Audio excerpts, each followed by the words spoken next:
ಪ್ರಾರ್ಥನೆ ಮಾಡಿಕೊಳ್ಳೋಣ.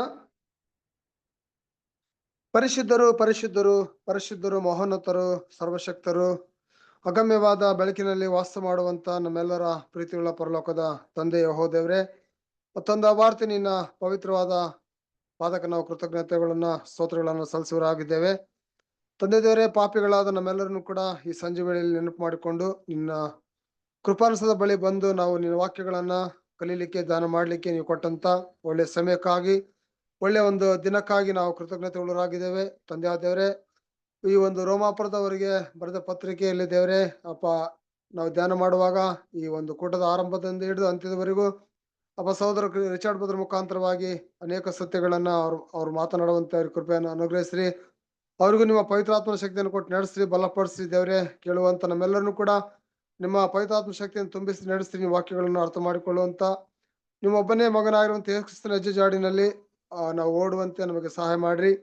ಎಲ್ಲವನ್ನು ನಿನ್ನ ಪಾದಕ್ಕೆ ನಾವು ಸಮರ್ಪಣೆ ಮಾಡಿಕೊಡುತ್ತಾ ಈ ಚಿಕ್ಕ ಪ್ರಾರ್ಥನೆಯನ್ನ ನಿಮ್ಮ ಪ್ರಿಯ ಒಬ್ಬನೇ ಮಗನು, ನಮ್ಮ ಕರ್ತನು, ರಕ್ಷಕನು, ಒಡೆಯನು, ವಿಮೋಚಕನು ಆಗಿರುವ ಯೇಸು ಕ್ರಿಸ್ತನ ಪರಿಶುದ್ಧ ನಾಮದಲ್ಲಿ ಪ್ರಾರ್ಥಿಸಿ ಬೇಡಿ ಹೊಂದಿಕೊಂಡಿದ್ದೇವೆ ಪರಲೋಕದ ತಂದೆಯೇ, amen. Thank you brother. Thank you ರೀ. ಆಮೇನ್. Thank you. ಕ್ರಿಸ್ತನಲ್ಲಿ ಪ್ರೀತಿಯ ಸಹೋದರ ಸಹೋದರಿಯರೇ, ನಿಮ್ಮೆಲ್ಲರಿಗೂ ತಂದೆಯಾದ ದೇವರಿಂದಲೂ ಕರ್ತನಾದ ಯೇಸು ಕ್ರಿಸ್ತನ ಮೂಲಕ ಕೃಪೆಯು ಶಾಂತಿ ಉಂಟಾಗಲಿ.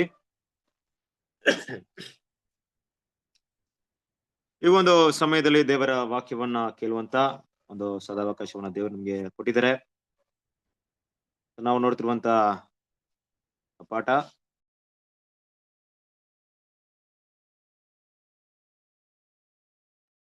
ರೋಮಪುರದವರಿಗೆ ಬರೆದಂತ ಪತ್ರಿಕೆ ಎಷ್ಟನೇ ಭಾಗ, ಎಷ್ಟನೇ ಒಂದು ಅಧ್ಯಾಯವನ್ನ ನೋಡ್ಬೇಕಾಗಿದೆ.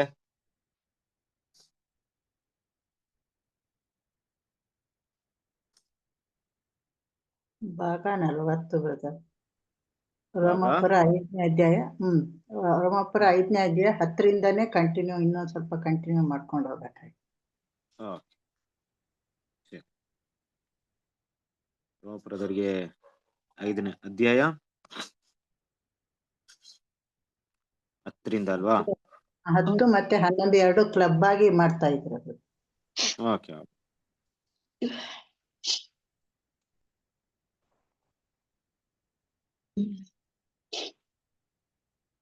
ಸರಿ, ಹಾಗಾಗಿ ನಾವು ಇವತ್ತು ನೋಡುವಂತ ಒಂದು ಭಾಗ ರೋಮಪುರದವರಿಗೆ ಬರೆದಂತ ಪತ್ರಿಕೆ 5ನೇ ಅಧ್ಯಾಯ, ಅದರಲ್ಲಿ 10ನೇ ವಾಕ್ಯ ಅಲ್ವಾ? 10ನೇ ವಾಕ್ಯವನ್ನ ಇನ್ನು ಸ್ವಲ್ಪ ನಾವು ಓದಿದ್ವಿ. ಕೆಲವೊಂದು ವಿಷಯಗಳು ನಿಮ್ಗೆ ಅರ್ಥವಾಗಿರುತ್ತೆ, ಇನ್ನು ಕೆಲವೊಂದು ವಿಷಯಗಳನ್ನ ನಾವು ಸ್ಟಡಿ ಮಾಡೋಣ. ಓಕೆ, ಸೊ ಅಲ್ಲಿಂದ ಮುಂದುವರ್ಸೋಣ. ಹೋದ್ರಿ ಒಂದು ರೋಮಪುರದವರಿಗೆ ಬರೆದಂತ ಪತ್ರಿಕೆ 5ನೇ ಅಧ್ಯಾಯ 10ನೇ ವಾಕ್ಯವನ್ನು ಓದಿ. ದೇವರಿಗೆ ನಾವು ಆತನ ಮಗನ ಮರಣದ ಮೂಲಕ ಆತನೊಂದಿಗೆ ಸಮಾಧಾನ ಇರಲಾಗಿ, ಆತನ ಕೂಡ ಸಮಾಧಾನವಾದ ನಮಗೆ ಮಗನಾಗಿರುವ ಜೀವದ ರಕ್ಷಣೆ ಆಗುವುದೆಂದು ಮತ್ತು ನಿಶ್ಚಯವಲ್ಲವೇ? ಓಕೆ, ಕ್ರಿಸ್ತನಲ್ಲಿ ಪ್ರೀತಿಯ ಸರಸರೇ, ಹೀಗಿನ ಇಂದಿನ ಒಂದು ಪಾಠದಲ್ಲಿ ನೋಡ್ಬೇಕಾದ್ರೆ ತಂದೆ ದೇವರ ಒಂದು ಪ್ರೀತಿ ಹೇಗೆ ಕ್ರಿಸ್ತನ ಮೂಲಕ ವ್ಯಕ್ತವಾಯಿತು, ಆತನ ಮೇಲೆ ಇರುವಂತ ನಂಬಿಕೆಯಿಂದ ನಾವು ಹೇಗೆ ನೀತಿವಂತರಾಗ್ತೀವಿ ಅನ್ನೋ ವಿಷಯವನ್ನು ಕೂಡ ತುಂಬಾ ಸ್ಪಷ್ಟವಾಗಿ ಅಲ್ಲಿ ತಿಳ್ಕೊಂಡಿದ್ದ ವಿಷಯವನ್ನ ನಾವು ನೋಡಿದ್ವಿ. ಹಾಗೆ ಅದರ ಮುಂದುವರೆದಂತ ಭಾಗವನ್ನ ಇಲ್ಲಿ ನಾವು ನೋಡ್ಬೇಕಾದ್ರೆ ಲಾಸ್ಟ್ ಟೈಮ್ ಕೂಡ ನೋಡಿದ್ವಿ. ದೇವರಿಗೆ ವೈರಿಗಳಾಗಿದ್ದಾಗ ನಾವು ಆತನ ಮಗನ ಮರಣದ ಮೂಲಕ ಆತನೊಂದಿಗೆ ಸಮಾಧಾನವಾಗಿರಲಾಗಿ, ಆತನು ಕೂಡ ಸಮಾಧಾನವಾದ ನಮಗೆ ಆ ಮಗನಿಗಿರುವ ಜೀವದಿಂದ ರಕ್ಷಣೆ ಆಗುವುದು ಮತ್ತು ನಿಶ್ಚಯವಲ್ಲವೇ. ಸೊ ಇದನ್ನ ನೀವು ಇಂಗ್ಲಿಷ್ ಬೈಬಲ್ ಅಲ್ಲಿ ತಗೊಳ್ಬೇಕಾದ್ರೆ ಯಾವ ರೀತಿ ಬರ್ತಿದೆ ಅಂತ ನೋಡ್ಬೇಕಾದ್ರೆ ಮುಖ್ಯವಾದ ಕೆಲವೊಂದು ವಿಷಯ. For if when we were enemies we were reconciled to God by the death of his son, much more being reconciled we shall be saved by his life ಅಂತ ಹೇಳ್ತಾರೆ. ಅಂದ್ರೆ ನಾವು ವೈರಿಗಳಾಗಿದ್ದಾಗ ದೇವ್ರು ಏನ್ ಮಾಡೋದು, ನಮ್ಮನ್ನ ಸಮಾಧಾನ ಮಾಡೋದು. ಅಂದ್ರೆ ನೋಡಿ, ಇಲ್ಲಿ ಸಮಾಧಾನ ಅಂತ ಒಂದು ಪದವನ್ನ ಯೂಸ್ ಮಾಡಿದ್ದಾರೆ, ಬಟ್ ಅದು ಎಷ್ಟರ ಮಟ್ಟಿಗೆ ಅದು ಕರೆಕ್ಟ್ ಆಗುತ್ತೆ ಅಂತ ಗೊತ್ತಿಲ್ಲ. ಯಾಕಂದ್ರೆ ಅಲ್ಲಿ ಬಂದಿರುವಂತ ಒಂದು ಪದ ಏನಪ್ಪಾ ಅಂದ್ರೆ ಕಟಾಲೋಸೋ ಅನ್ನುವಂತ ಒಂದು ಪದ ಬಂದಿದೆ ಅಲ್ವಾ? ಆ ಕಟಲೋಸು ಅನ್ನುವಂತ ಗ್ರೀಕ್ ಪದ ಏನಪ್ಪಾ ಅಂದ್ರೆ ಎಕ್ಸ್ಚೇಂಜ್ ಅಂತ ಹೇಳಿದೆ. ಈ ಎಕ್ಸ್ಚೇಂಜ್ ಅನ್ನುವಂತ ಪದವನ್ನ ಇಲ್ಲಿ ಏನ್ ಮಾಡಿದಾರೆ ಅಂದ್ರೆ ರೀಕನ್ಸಿಲ್ಡ್ ಅಂತ KJV ಇರೋದನ್ನ ಇಲ್ಲಿ ಸಮಾಧಾನ ಅಂತ ಏನ್ ಮಾಡಿದಾರೆ ಹಾಕಿದ್ದಾರೆ. ನಾವು ಅದನ್ನ ಸ್ಪಷ್ಟವಾಗಿ ಅರ್ಥ ಮಾಡ್ಕೊಬೇಕಾದ್ರೆ ಇಲ್ಲಿ ಚೇಂಜ್ ಆರ್ ಎಕ್ಸ್ಚೇಂಜ್ ಅಂತ ವಿಷಯ ಬರ್ತಾ ಇದೆ. ಅದನ್ನ ಅರ್ಥ ಮಾಡ್ಕೋಬೇಕು. ಯಾಕಂದ್ರೆ ಆ ಪದದ ಒಂದು ನಿಜವಾದ ಒಂದು ಅರ್ಥ ಬೇರೆ ರೀತಿ ಇದೆ. ಅದೇನಪ್ಪಾ ಹೇಳ್ತಿದಂದ್ರೆ, ನಾವು ಶತ್ರುಗಳಾಗಿದ್ದಾಗ, ದೇವರಿಗೆ ವೈರಿಗಳಾಗಿದ್ದಾಗ, ನಾವು ದಂಡನೆಗೆ ಪಾತ್ರರಾಗಿದ್ದಾಗ, ನಮಗೆ ದಂಡನೆ ಕೊಡ್ಬೇಕಾಗಿದೆ. ದಂಡನೆ ಒಂದ್ ಕಡೆ ಇದೆ ಅಲ್ವಾ? ನಾವು ಪಾಪದಲ್ಲಿದ್ದೀವಿ, ಪಾಪ ಇದೆ, ಪಾಪಕ್ಕೆ ದಂಡನೆ ಕೂಡ ದೇವ್ರು ಕೊಟ್ಟಿದ್ದಾರೆ, ದಂಡನೆ ಕೂಡ ಒಂದ್ ಕಡೆ ಇದೆ. ಈಗ ಇನ್ನೊಂದ್ ಕಡೆ ತನ್ನ ಒಬ್ಬನೇ ಮಗನಿದ್ದಾರೆ, ನೀತಿವಂತರಾಗಿದ್ದಾರೆ. ಆ ನೀತಿವಂತಿಕೆ ಹೇಗಿದೆ ಅಂದ್ರೆ, ತನ್ನ ಮಗನು ಸಂಪೂರ್ಣ ವಿಧೇಯತೆನ ತೋರಿಸಿದ್ದಾರೆ. ವಿಧೇಯತೆನ ತೋರಿಸಿದ ಅವರಿಗೆ ದೇವರ ನೀತಿ ಪ್ರಕಾರ ಮಾತಾಡ್ಬೇಕಾದ್ರೆ, ಯಾರು ದೇವರ ಮಾತಿಗೆ ಅವಿಧೇಯರಾಗ್ತಾರೋ, ಯಾರು ಪಾಪ ಮಾಡಿರ್ತಾರೋ ಅವರಿಗೆ ದಂಡನೆ, ಅವರಿಗೆ ಶಿಕ್ಷೆ. ಯಾರು ದೇವರ ಮಾತಿಗೆ ವಿಧೇಯರಾಗಿ ದೇವರಿಗೆ ಮೆಚ್ಚುಗೆ ನಡೆದಿರ್ತಾರೋ ಅವ್ರಿಗೆ ದೇವರು ಬಹುಮಾನ, ಇಲ್ಲವೇ ಆಶೀರ್ವಾದ, ಉನ್ನತವಾದಂತಹ ಸ್ಥಾನವನ್ನು ಕೊಡುವಂತ ಒಂದು ಭಗವಾನವನ್ನು ಏನ್ ಮಾಡಿದ್ದಾರೆ ಅಲ್ಲಿ ಇಟ್ಟಿರುವಂತ ವಿಷಯವನ್ನು ನಾವು ನೋಡ್ತೀವಿ. ಎರಡು ವಿಷಯಗಳು ನಮ್ಮ ನೀತಿಗನುಸಾರವಾಗಿ ಮಾತಾಡ್ತಾ ಇದೆ. ನೀತಿ ಅಂದ್ರೆ ನಮ್ಗೆ ಗೊತ್ತಿದೆ ಅಲ್ವಾ? ಸಿಂಪಲ್. ನೀತಿ ಅಂದ್ರೆ ಅಷ್ಟೇ, ಕಣ್ಣಿಗೆ ಕಣ್ಣು, ಜೀವಕ್ಕೆ ಜೀವ ಅಂತ ಹೇಳೋರ ಪ್ರಕಾರ. ಯಾರು ಒಳ್ಳೇದ್ ಮಾಡಿದ್ರೆ ಅವ್ರಿಗೆ ಅದ್ ತಕ್ಕ ರಿವಾರ್ಡ್ ಇದೆ, ಯಾರು ಕೆಟ್ಟದ್ ಮಾಡಿದ್ರೆ ಅದ್ ತಕ್ಕ ರಿವಾರ್ಡ್ ಇದೆ. ಈಗ ಇಲ್ಲಿ ಏನಾಯ್ತು ಅಂತ ಹೇಳ್ಬೇಕಾರೆ, ಈ ಒಂದು ವಾಕ್ಯದ ಪ್ರಕಾರ ಇದು ಎಕ್ಸ್ಚೇಂಜ್ ಆಯ್ತು. ಯಾವ ರೀತಿ ಎಕ್ಸ್ಚೇಂಜ್ ಆಯ್ತು ಅಂದ್ರೆ, ನೀತಿ ಮಾಡಿದಂತ ತನ್ನ ಮಗನಿಗೆ ದಂಡನೆ, ಪಾಪ ಮಾಡಿದಂತ ನಮಗೆ ಜೀವ. ಇದು ಹೇಗಿದೆ ದೇವರ ಒಂದು ನೀತಿ? ನೋಡ್ರಿ ಯಾವ ರೀತಿ ದೇವರು ಇದನ್ನ ಅನ್ವಯ ಮಾಡಿದ್ರು ಅಲ್ವಾ? ನಾವು ಶತ್ರುಗಳಾಗಿದ್ದಾಗ ನಮಗೆ ದೇವ್ರೇನ್ ಮಾಡಿದ್ರೆ ಇದನ್ನ ಎಕ್ಸ್ಚೇಂಜ್ ಮಾಡಿದ್ರೆ, ನಮ್ಗೆ ದಂಡನೆ ಬರ್ಬೇಕಾಯ್ತು, ಆದ್ರೆ ನಮ್ಗೆ ಲೈಫ್ ಬಂತು. ತನ್ನ ಮಗನಿಗೆ ದೇವ್ರೇನ್ ಕೊಡ್ಬೇಕಾಯ್ತು? ರಿವಾರ್ಡ್ ಕೊಡ್ಬೇಕಾಯ್ತು, ಆದ್ರೆ ಆತನಿಗೆ ಮರಣದಂಡನೆ ಬಂತು. ಇದನ್ನ ಇಲ್ಲಿ ಎಕ್ಸ್ಚೇಂಜ್ ಮಾಡಿದ್ದಾರೆ. ಯಾವ ರೀತಿಯಲ್ಲಿ ದೇವರ ಒಂದು ನೀತಿ ಇಲ್ಲಿ ಅನ್ವಯವಾಗುತ್ತೆ ಕ್ರಿಸ್ತನ ಪ್ರೀತಿಯ ಸರಸರೇ? ನೋಡ್ರಿ, ಇಲ್ಲಿರುವಂತ ನೀತಿ ಯಾವುದರ ಹಿನ್ನೆಲೆಯಲ್ಲಿ ಇದೆ ಅಂತ ನೋಡ್ಬೇಕಾದ್ರೆ, ಒಂದು ವ್ಯಕ್ತಿ ಇಲ್ಲವೇ ದೇವರಿಂದ ಸೃಷ್ಟಿಸಲ್ಪಟ್ಟಂತ ದೂತರು ಇರ್ಬೋದು, ಮನುಷ್ಯರಿರ್ಬೋದು, ತಮ್ಮ ಒಂದು ಹಕ್ಕು ಏನಿದೆಯೋ ನೀತಿಗನುಸಾರವಾಗಿ ಪ್ರತಿಯೊಬ್ರು ಕೂಡ ಪಡ್ಕೊಳ್ಬಹುದು. ಆದ್ರೆ ಯಾರಾದ್ರೂ ಒಬ್ರು ತಮ್ಮ ಹಕ್ಕನ್ನ ಬಿಟ್ಕೊಡ್ತಾರೆ ಅಂದ್ರೆ ಅದು ತ್ಯಾಗ ಅಂತ ಕರೀತೀವಿ ಅಲ್ವಾ? ನೀತಿ ಒಂದ್ ಕಡೆ ಇದೆ, ತ್ಯಾಗ ಒಂದ್ ಕಡೆ ಇದೆ. ರೈಚಸ್ನೆಸ್ ಅಂದ್ರೆ ದೇವರ ಜಡ್ಜ್ಮೆಂಟ್ ನೀತಿ ಅನುಸಾರವಾಗಿರುತ್ತೆ. ಸ್ಯಾಕ್ರಿಫೈಸ್ ಅನ್ನೋದು ಅದು ನಾವು ಕೆಲವೊಂದು ಸಮಯದಲ್ಲಿ ಮಾಡುವಂತ ಒಂದು ದೊಡ್ಡ ಒಂದು ಗುಣಲಕ್ಷಣದ ಬೆಳವಣಿಗೆ ಅಂತ ಹೇಳ್ಬೋದು. ಖಂಡಿತವಾಗಿ ಅದನ್ನ ಯಾವ ರೀತಿ ವರ್ಣನೆ ಮಾಡಬೇಕಂದ್ಬಿಟ್ಟು ಸತ್ಯವೇದದಲ್ಲಿ ಹಲವಾರು ವಿಷಯಗಳು ಹೇಳಲ್ಪಟ್ಟಿದ್ರು. ಅದರ ಒಂದು ಫೌಂಡೇಶನ್ ಏನಪ್ಪಾ ಅಂದ್ರೆ ಪ್ರೀತಿ. ಒಬ್ರಿಗೆ ಇದನ್ನ ಕೊಟ್ಬಿಡೋದು. ಅಂದ್ರೆ ನಾನು ಲಾಸ್ಟ್ ಟೈಮ್ ಕೂಡ ನಾನು ಒಂದು ವಿಷಯ ಮಾತಾಡಿದ್ದೆ. ತನ್ನ ಮಗನಿಂದ ಅದನ್ನ ದೇವ್ರು ಕಿತ್ಕೊಡ್ಲಿಲ್ಲ, ಬೈ ಫೋರ್ಸ್ ಆಗಿ ತಗೊಂಡ ಮಗನಿಗಿರುವಂತ ಲೈಫ್ ನ ತಗೊಂಡ್ ನಂಬ್ಕೊಡ್ಲಿಲ್ಲ. ಬದಲಾಗಿ ತನ್ನ ಮಗನು ಕೂಡ ಏನ್ ಮಾಡಿದ್ದಾರೆ, ಅದನ್ನ ಸ್ವ ಇಚ್ಛೆಯಿಂದ ಅದನ್ನ ತ್ಯಾಗ ಮಾಡಿದ್ದಾರೆ. ಅದೇ ತ್ಯಾಗ. ಈಗೇನಾದ್ರೂ ತನ್ನ ಮಗನಿಂದ ಬಲವಂತವಾಗಿ ಅದನ್ನ ತಗೊಂಡು ಇನ್ ಲೈಫ್ ಕೊಟ್ಬಿಡು, ಅವ್ರು ಕೊಟ್ಬಿಡ್ತೀನಿ ಅಂತ ಹೇಳಿದ್ರೆ ಅದು ನೀತಿ ಆಗಲ್ಲ. ಯಾಕಂದ್ರೆ ತನ್ನ ಮಗನು ಒಂದು ಜೀವಕ್ಕೆ ಯೋಗ್ಯನಾಗಿದ್ರು. ಅದಕ್ಕೆ ನಾವು ಬೈಬಲ್ ಓದ್ಬೇಕಾದ್ರೆ ಆ ಬೆಲಿನ ರಕ್ತವು ದೇವರಲ್ಲಿ ಏನಾಯ್ತು, ಭಿನ್ನ ಮಾಡ್ತು ಅಂತ ವಿಷಯವನ್ನ ಕೇಳ್ತೀವಿ. ಸೊ ಆ ಬೆಲಿನ ರಕ್ತ ಏನಂತ ಕೇಳ್ತಾ ಇತ್ತು? ನೀತಿನ ಮಾತಾಡ್ತಾ ಇತ್ತು. ನಾನು ಒಬ್ಬ ನೀತಿವಂತನಾಗಿದ್ದೆ, ನಾನು ಯಾವುದೇ ತಪ್ಪು ಮಾಡಿಲ್ಲ, ಆದ್ರೆ ನಾನು ಮರಣಕ್ಕೆ ಪಾತ್ರನಾಗಿದ್ದೀನಿ, ನಾನು ಯಾವ ತಪ್ಪಿಗೋಸ್ಕರ ಮರಣದಂಡನೆಗೊಳಗಾದೆ ಅನ್ನುವಂತ ರೀತಿಯಲ್ಲಿ ಆ ರಕ್ತ ನೀತಿನ ಕೇಳ್ತಾ ಇತ್ತು ಅಲ್ವೇ? ಆದ್ರೆ ಯೇಸುಕ್ರಿಸ್ತನ ರಕ್ತ ಹಾಗೆ ಕೇಳ್ತಾ ಇರ್ಲಿಲ್ಲ. ಯೇಸುಕ್ರಿಸ್ತನ ರಕ್ತ ಬೇರೆ ರೀತಿನೇ ಕೇಳ್ತಾ ಇತ್ತು. ದೇವರೇ, ನನ್ನ ಜೀವನ ತಗೊಂಡಿದ್ರ, ನನ್ನ ಜೀವಕ್ಕೆ ಬದಲಾಗಿ ಆದಾಮನ ಜೀವ ಮತ್ತೆ ಆತನ ಸಂತಾನದ ಜೀವವನ್ನು ಬಿಡುಗಡೆ ಮಾಡಿ ಅನ್ನುವಂತ ರೀತಿಯಲ್ಲಿ ಹೇಳ್ತಾ ಇತ್ತು. ನೋಡ್ರಿ, ಈ ರೀತಿ ಬೇಕಾದ್ರೆ ಆ ನೀತಿ ಇಲ್ಲಿ ದೇವರ ಪ್ರೀತಿಯಾಗಿ ಏನಾಗಿದೆ, ವ್ಯಕ್ತವಾಗಿದೆ ಅಲ್ವಾ? ಒಂದ್ ವೇಳೆ ದೇವ್ರು ನಮ್ಮನ್ನ ದಂಡಿಸಿದ್ರೆ ಅಂದ್ರೆ ನಮ್ಮೆಲ್ಲರೂ ಗೊತ್ತೇ ಇದೆ. ಇವತ್ತು ನಾವು ಹುಟ್ತೀವಿ, ಸಾಯ್ತಾ ಇರೋದಕ್ಕೋಸ್ಕರ ಯಾರಾದ್ರೂ ದೇವ್ರ ಹತ್ರ ಹೋಗಿ ಪ್ರಶ್ನೆ ಕೇಳಕ್ಕಾಗುತ್ತಾ? ದೇವರೇ, ಯಾಕೆ ನಾವು ಸಾಯ್ತಾ ಇದೀವಿ ಅಂತ ಯಾರು ಅದನ್ನ ಕೇಳಲ್ಲ. ಕರೆಕ್ಟ್ ಅಲ್ವಾ? ಹುಟ್ತೀವಿ, ಬದುಕಿದ್ವಿ, ಸಾಯ್ತಾ ಇದೀವಿ. ಅದನ್ನ ದೇವರ ನೀತಿ ಅಂದ್ಬಿಟ್ಟು ಎಲ್ರೂ ಮನಸ್ಸಲ್ಲೇ ಅದು ಬರ್ತಿದೆ. ಆ ನೀತಿನ ಜಡ್ಜ್ಮೆಂಟ್ ವಿರುದ್ಧವಾಗಿ ನಾವೇನು ಮಾಡಕ್ಕಾಗಲ್ಲ. ಸಾಯೋದು, ಮರಣ ಅನ್ನೋದು ಎಲ್ಲರಿಗೂ ಇರುವಂತ ವಿಷಯ. ಅದೇ ಬುದ್ಧ ಹೇಳ್ತಾರಲ್ವಾ, ಸಾವಿಲ್ಲದ ಮನೆಯಲ್ಲಿ ಹೋಗಿ ಸಾಸಿವೆ ತಗೊಂಬ ಅಂತ ಹೇಳಿದಾಗ ಯಾರ ಮನೆಯಲ್ಲೂ ಸಾವಿಲ್ಲ, ಅದರಿಂದ ಸಾಸಿವೆ ಸಿಗ್ಲಿಲ್ಲ ಅಂದಾಗೆ ಎಲ್ರ ಮನೆಯಲ್ಲಿ ಸಾವು ಸಹಜ ಅನ್ನೋಂತ ರೀತಿ ಇಲ್ಲ ತತ್ವದ ಮೇಲೆ ಇಡೀ ಧರ್ಮ, ಪ್ರಪಂಚದಲ್ಲಿರುವಂತ ಎಲ್ಲಾ ಧರ್ಮಗಳು ಇದೇ ಒಂದು ವಿಷಯ ಮೈಂಡ್ ಇಟ್ಕೊಂಡಿದೆ. ಯಾಕಂದ್ರೆ ಸಾವು ಶಾಶ್ವತ, ಇದಕ್ಕೆ ಯಾವುದೇ ರೀತಿ ಪರಿಹಾರ ಇಲ್ಲ. ಪ್ರತಿಯೊಬ್ಬ ಮನುಷ್ಯನ ಹುಟ್ಟಿದ ಮೇಲೆ ಸಾಯಲೇಬೇಕು ಅನ್ನೋದೇ ಎಲ್ಲಾ ಧರ್ಮದ ಒಂದು ವಿಷಯ. ಇಷ್ಟೇ ಗೊತ್ತಿದೆ ಅವ್ರಿಗೆ. ಅದು ಏನಪ್ಪಾ ಅಂದ್ರೆ ನೀತಿ. ಇದಕ್ಕಿಂತ ಹೆಚ್ಚಿನದಾಗಿ ಯಾರು ಮಾಡಕ್ ಸಾಧ್ಯತೆ ಇದೆ ಅಂದ್ಬಿಟ್ಟು ಯಾರ ಮನುಷ್ಯನ ಒಂದು ಆಲೋಚನೆಯಲ್ಲೂ ಊಹೆಯಲ್ಲೂ ಎಟ್ಟುಕದ ಇರುವಂತ ವಿಷಯ ಏನಪ್ಪಾ ಅಂದ್ರೆ ತಂದೆಯಾದ ದೇವರ ಪ್ರೀತಿ ಅಲ್ವಾ. ಅದಕ್ಕೆ ದೇವರು ಮಾಡಿದಂತ ವಿಷಯಗಳನ್ನ ಯಾರ ಹೃದಯ ಕೂಡ ಏನ್ ಮಾಡಿಲ್ಲ, ಗ್ರಹಿಸ್ಕೊಳ್ಳಿಲ್ಲ. ಕ್ರಿಸ್ತನ ಪ್ರೀತಿ ಸಹೋದರರೇ, ನೋಡಿ ಇಲ್ಲಿ ಬರೆದಿರುವಂತ ವಿಷಯವನ್ನ ಇನ್ನು ಸ್ವಲ್ಪ ಡೀಪ್ ಆಗಿ ಓದಿದ್ರೆ, ಯಾರಿಗೆ ಇದನ್ನ ಬರ್ದಿದ್ದಾರೆ? ದೇವರಿಗೆ ವೈರಿಗಳಾಗಿದ್ದಾಗ ನಾವು ಆತನ ಮಗನ ಮರಣದ ಮೂಲಕ ಆತನಿಗೆ ಸಮಾಧಾನವಾಗಿರಲಾಗಿ ಆತನು ಕೂಡ ಸಮಾಧಾನವಾದ ನಮಗೆ ಆ ಮಗನಿಗಿರುವ ಜೀವದಿಂದ ರಕ್ಷಣೆಯಾಗುವುದು ಮತ್ತೂ ನಿಶ್ಚಯವಲ್ಲವೇ? ಇದು ಲೋಕಕ್ಕೆ ಅಪ್ಲೈ ಮಾಡ್ಬೋದಾ ಇಲ್ಲ ಸಭೆಗೆ ಅಪ್ಲೈ ಮಾಡ್ಬೋದಾ ಅನ್ನೋದನ್ನ ಒಂದು ಸ್ವಲ್ಪ ಅರ್ಥ ಮಾಡ್ಕೊಳ್ಳೋಣ. ಓಕೆನಾ? ಯಾವ ರೀತಿ ಸಭೆಗೆ ಅಪ್ಲೈ ಮಾಡ್ಬೋದಂದ್ರೆ ಏನು?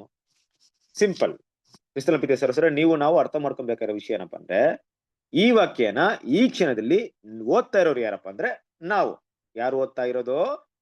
ಸಭೆಯಾಗಿ ಕರೆಯಲ್ಪಟ್ಟ ದೇವ್ರ ಮಕ್ಕಳು. ಲೋಕ ಇನ್ನೂ ಈ ವಿಷಯನ ಅರ್ಥ ಮಾಡ್ಕೊಂಡಿಲ್ಲ. ಈ ವಾಕ್ಯ ಲೋಕಕ್ಕೆ ಇನ್ನೂ ಹೇಳಲ್ಪಡ್ಲಿಲ್ಲ. ಈ ವಾಕ್ಯದಲ್ಲಿರುವಂತ ಸತ್ಯ ಏನಂತ ಲೋಕಕ್ಕೆ ಇನ್ನೂ ತಿಳಿಸಲ್ಪಡ್ಲಿಲ್ಲ. ಅದು ಮಾತ್ರವಲ್ಲದೆ ತನ್ನ ಮಗನಿಗಿರುವ ಜೀವ ಅಂತ ಹೇಳಿದಾಗ 2 ರೀತಿಯಾದಂತ ಒಂದು ಜೀವ ಇತ್ತು ತನ್ನ ಮಗನಿಗೆ.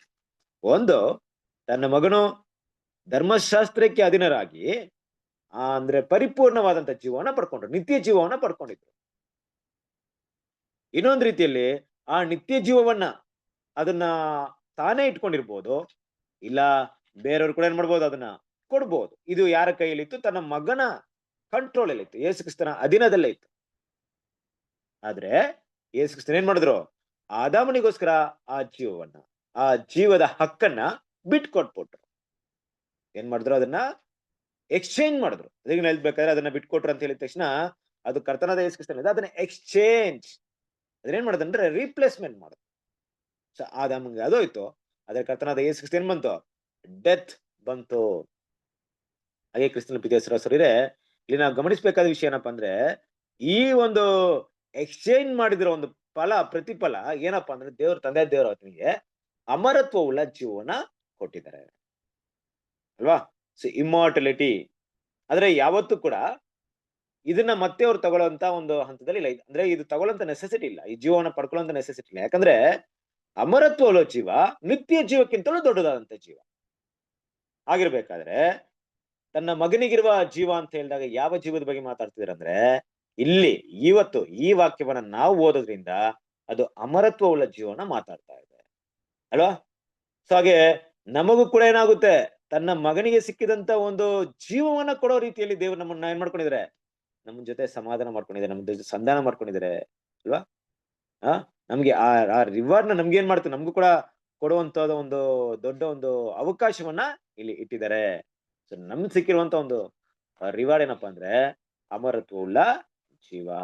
ನೋಡ್ರಿ ಕ್ರಿಸ್ತನ ಪ್ರೀತಿಯ ಸಹೋದರರೇ, ಇಲ್ಲಿ ಅರ್ಥ ಮಾಡ್ಕೊಬೇಕಾದಂತ ವಿಷಯ, ಈ ವೈರಿಗಳು ಅಂದಾಗ ಇವತ್ತು ಪ್ರಪಂಚವೆಲ್ಲ ದೇವರ ವೈರಿಗಳಾಗಿದ್ರು, ಆ ವೈರಿಗಳಾಗಿರೋರು ದೇವ್ರ ಜೊತೆ ಸಮಾಧಾನವಾಗಿರೋರು ಯಾರಪ್ಪ ಅಂದ್ರೆ ಇವತ್ತು ದೇವ್ರ ಮಕ್ಕಳಾದ ನಾವು. ಸೊ ನಾವು ವೈರಿಗಳಾಗಿದ್ವಾ ದೇವ್ರಿಗೆ? ಯಾವತ್ತಾದ್ರೂ ಶತ್ರುಗಳಾಗಿದ್ವಾ? ದೇವರಿಗೆ ನಾವು ಶತ್ರುಗಳಾಗಿದ್ವಾ? ಇಲ್ಲ ಬ್ರದರ್, ಇಲ್ಲ. ಅಲ್ಲ, ಸತ್ಯವನ್ನ ಅರಿಯೋಕ್ ಮುಂಚೆ ನಾವು ಇದ್ವಿ. ಕರೆಕ್ಟ್ ಅಲ್ವಾ? ಸತ್ಯವನ್ನ ತಿಳಿಯೋದಕ್ಕಿಂತ ಮುಂಚೆ ನಾವು ದೇವರಿಗೆ ಶತ್ರುಗಳಾಗಿದ್ದೀವಿ. ಓದ್ರಿ ಎಫೆಸದವರಿಗೆ 2ನೇ ಅಧ್ಯಾಯ 2ನೇ ವಾಕ್ಯ. ಎಫೆಸದವರಿಗೆ 2ನೇ ಅಧ್ಯಾಯ 2ನೇ ವಾಕ್ಯ. ನೀವು ಪೂರ್ವದಲ್ಲಿ ಅಪರಾಧಗಳನ್ನು ಪಾಪಗಳನ್ನು ಮಾಡುವವರಾಗಿದ್ದು ಇಹಲೋಕಾಚಾರಕ್ಕೆ ಅನುಸಾರವಾಗಿ ನಡೆದುಕೊಂಡಿರಿ. ಕಂಟಿನ್ಯೂ ಮಾಡಿ. ವಾಯುಮಂಡಲದಲ್ಲಿ ಅಧಿಕಾರ ನಡೆಸುವ ಅಧಿಪತಿಗೆ, ಅಂದರೆ ನಂಬಲೊಲ್ಲದವರನ್ನು ಅವಿಧೇಯತೆಗೆ ಈಗ ಪ್ರೇರೇಪಿಸುವ ಆತ್ಮನಿಗೆ ಅನುಸಾರವಾಗಿ ನಡೆದುಕೊಂಡಿರಿ. ಅಲ್ವರಾ? ನಾವೇನಾಗಿದ್ವಿ? ಇದೇ ರೀತಿ ನಾವೆಲ್ಲ ಇದ್ವಿ. ನಾವು ದೇವರನ್ನ ತಿಳಿಯೋದಕ್ಕಿಂತ ಮುಂಚಿತವಾಗಿ ದೇವರಿಗೆ ಏನಾಗಿದ್ವಿ? ನಾವೆಲ್ಲ ಶತ್ರುಗಳಾಗಿದ್ವಿ, ವೈರಿಗಳಾಗಿದ್ವಿ.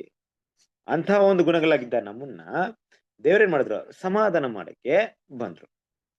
ಈಗ ಸಮಾಧಾನ ಅಂತ ಒಂದು ವಿಷಯ ಬಂದಾಗ, ಇಲ್ಲವೇ ಈ ಸಮಾಧಾನ ಅಂತ ಪದನ ನಾನು ಮೊದಲೇ ಇಲ್ಲದೆ ಎಕ್ಸ್ಚೇಂಜ್ ಮಾಡ್ಬೇಕಾದ್ರೆ ಸುಮ್ನೆ ಏನು ಎಕ್ಸ್ಚೇಂಜ್ ಮಾಡಿಲ್ಲ ದೇವರು ಅಲ್ವಾ.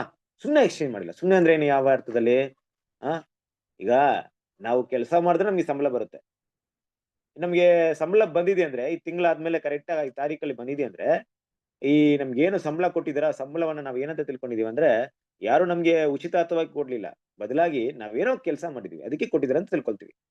ಕರೆಕ್ಟ್ ಅಲ್ವಾ? ನಮ್ಗೆ ಗೊತ್ತು ಅದು ಇದು ನಾವು ಮಾಡಿದಂತ ಕಷ್ಟ ಇದಕ್ಕೆ ಬಂದಿದೆ ಅಂದ್ಬಿಟ್ಟು. ಅದೇ ರೀತಿಯಾಗಿ ಈಗ ದೇವರು ಕ್ರಿಸ್ತನ ಒಂದು ಇದನ್ನ ಏನ್ ಮಾಡ್ತಾ ಇದಾರೆ, ಕ್ರಿಸ್ತನ ಒಂದು ತ್ಯಾಗವನ್ನ ಆ ಒಂದು ಪುಣ್ಯ ಅಂದ್ರೆ ಏನಂತ ಹೇಳ್ಬೇಕು, ಅದ್ ಮೆರಿಟ್ ಅಂತ ಕರೀತಾರೆ. ಅಂದ್ರೆ ಯಾವ ರೀತಿ ಅದನ್ನ ಅರ್ಥ ಮಾಡ್ಕೊಳ್ಳೋದು ಅಂದ್ರೆ ಕ್ರಿಸ್ತನು ದೇವರಿಗೆ ತೋರಿಸಿದಂತ ವಿಧೇಯತೆಗೋಸ್ಕರ ನಮ್ಮ ಪಾಪವನ್ನ ಕ್ಷಮಾಪಣೆ ಮಾಡುವಂಥದ್ದು, ಬದಲಾಗಿ ನಾವೇನ್ ಮಾಡಿರ್ಲಿಲ್ಲ ಅಲ್ವಾ? ಅದನ್ನೇ ಮೆರಿಟ್ ಇಲ್ಲವೇ ಪುಣ್ಯ ಅನ್ನೋಂತ ಒಂದು ಪದನ ಯೂಸ್ ಮಾಡ್ತೀವಿ. ಅದನ್ನ ನಮ್ಗೋಸ್ಕರ ಕೊಟ್ಟಿದ್ದಾರೆ. ಇದು ಸುಮ್ನೆ ಕೊಟ್ಬಿಟ್ರೆ ಹೇಗಿರುತ್ತೆ? ನಮ್ಗೆ ಸುಮ್ನೆ ಕೊಟ್ಬಿಟ್ರೆ ಅದ್ರ ಬೆಲೆ ನಮ್ಗೆ ಗೊತ್ತಿರುತ್ತಾ? ಬದಲಾಗಿ ಅದು ಕೊಡಕ್ಕೆ ದೇವ್ರು ಮಾಡ್ಕೊಂಡಂತ ಒಂದು ವಿಷಯ ಏನಪ್ಪಾ ಅಂದ್ರೆ ಯಾರೊಬ್ರು ಕ್ರಿಸ್ತನ ತ್ಯಾಗವನ್ನ ರಿಯಲೈಸ್ ಮಾಡಿ ಆತನ ಒಂದು ಬಲಿಯನ್ನ ಅಂಗೀಕಾರ ಮಾಡಿ ತಾನು ಪಾಪಿ ಅಂತ ದೇವರ ಮುಂದೆ ಅರಿಕೆ ಇಟ್ಟು ತನ್ನ ಪಾಪವನ್ನ ಬಿಟ್ಟು ಮನಪೂರ್ವಕವಾಗಿ ಅಕ್ಸೆಪ್ಟ್ ಮಾಡ್ಕೊಂಡು ಯಾರು ಬರ್ತಾರೋ ಅವರಿಗೆ ಮಾತ್ರ ಏನಾಗ್ಬೇಕಿದು ಅಪ್ಲಿಕೇಬಲ್ ಆಗ್ಬೇಕು. ಸೊ ಹಾಗೆ ದೇವ್ರ ಮಕ್ಕಳಾದ ನಮಗೆ ದೇವ್ರೇನ್ ಮಾಡಿದ್ದಾರೆ, ಈ ರೀತಿಯಾಗಿ ನಮ್ಮನ್ನ ಏನ್ ಮಾಡ್ಕೊಂಡಿದ್ದಾರೆ, ಆ ಒಂದು ಏನಂತ ಕರಿತೀವಿ ಸಮಾಧಾನ ಮಾಡ್ಕೊಳ್ಳಕ್ಕೆ, ದೇವ್ರ ಜೊತೆಗೆ ಒಂದು ಐಕ್ಯವಾಗಿರೋದಕ್ಕೆ ನಮ್ನ ಏನ್ ಮಾಡಿದ್ದಾರೆ, ಕರೀತಾರೆ. ಆಮೇಲೆ ಈಗ ನಮ್ಗೆ ಏನ್ ಪ್ರತಿಫಲ ಇದೆ ಅದ್ರಲ್ಲಿ ಅಂತ ಹೇಳ್ಬೇಕಾದ್ರೆ ರೋಮಪುರದರಿಗೆ 5ನೇ ಅಧ್ಯಾಯ 11ನೇ ವಾಕ್ಯ ಓದಿ.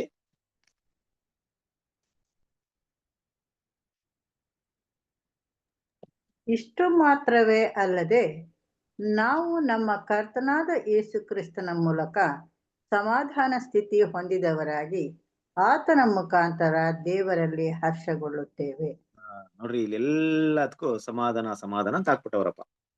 ಈ ಒರಿಜಿನಲ್ ಇದಕ್ಕೂ ಅದಕ್ಕೂ ತುಂಬಾ ಡಿಫ್ರೆಂಟ್ ಇದೆ. ಅಲ್ಲಿ ರೀಕನ್ಸಿಲರ್ಗೂ ಸಮಾಧಾನ ಅಂತ ಹಾಕಿದ್ರು, ಬಟ್ ಇಲ್ಲಿ ಬರುವಂತ ಒಂದು ಇಂಗ್ಲಿಷ್ ಪದ ಏನಪ್ಪಾ ಅಂದ್ರೆ ಅಟೋನ್ಮೆಂಟ್ ಅಂತ ಬರ್ತಾ ಇದೆ.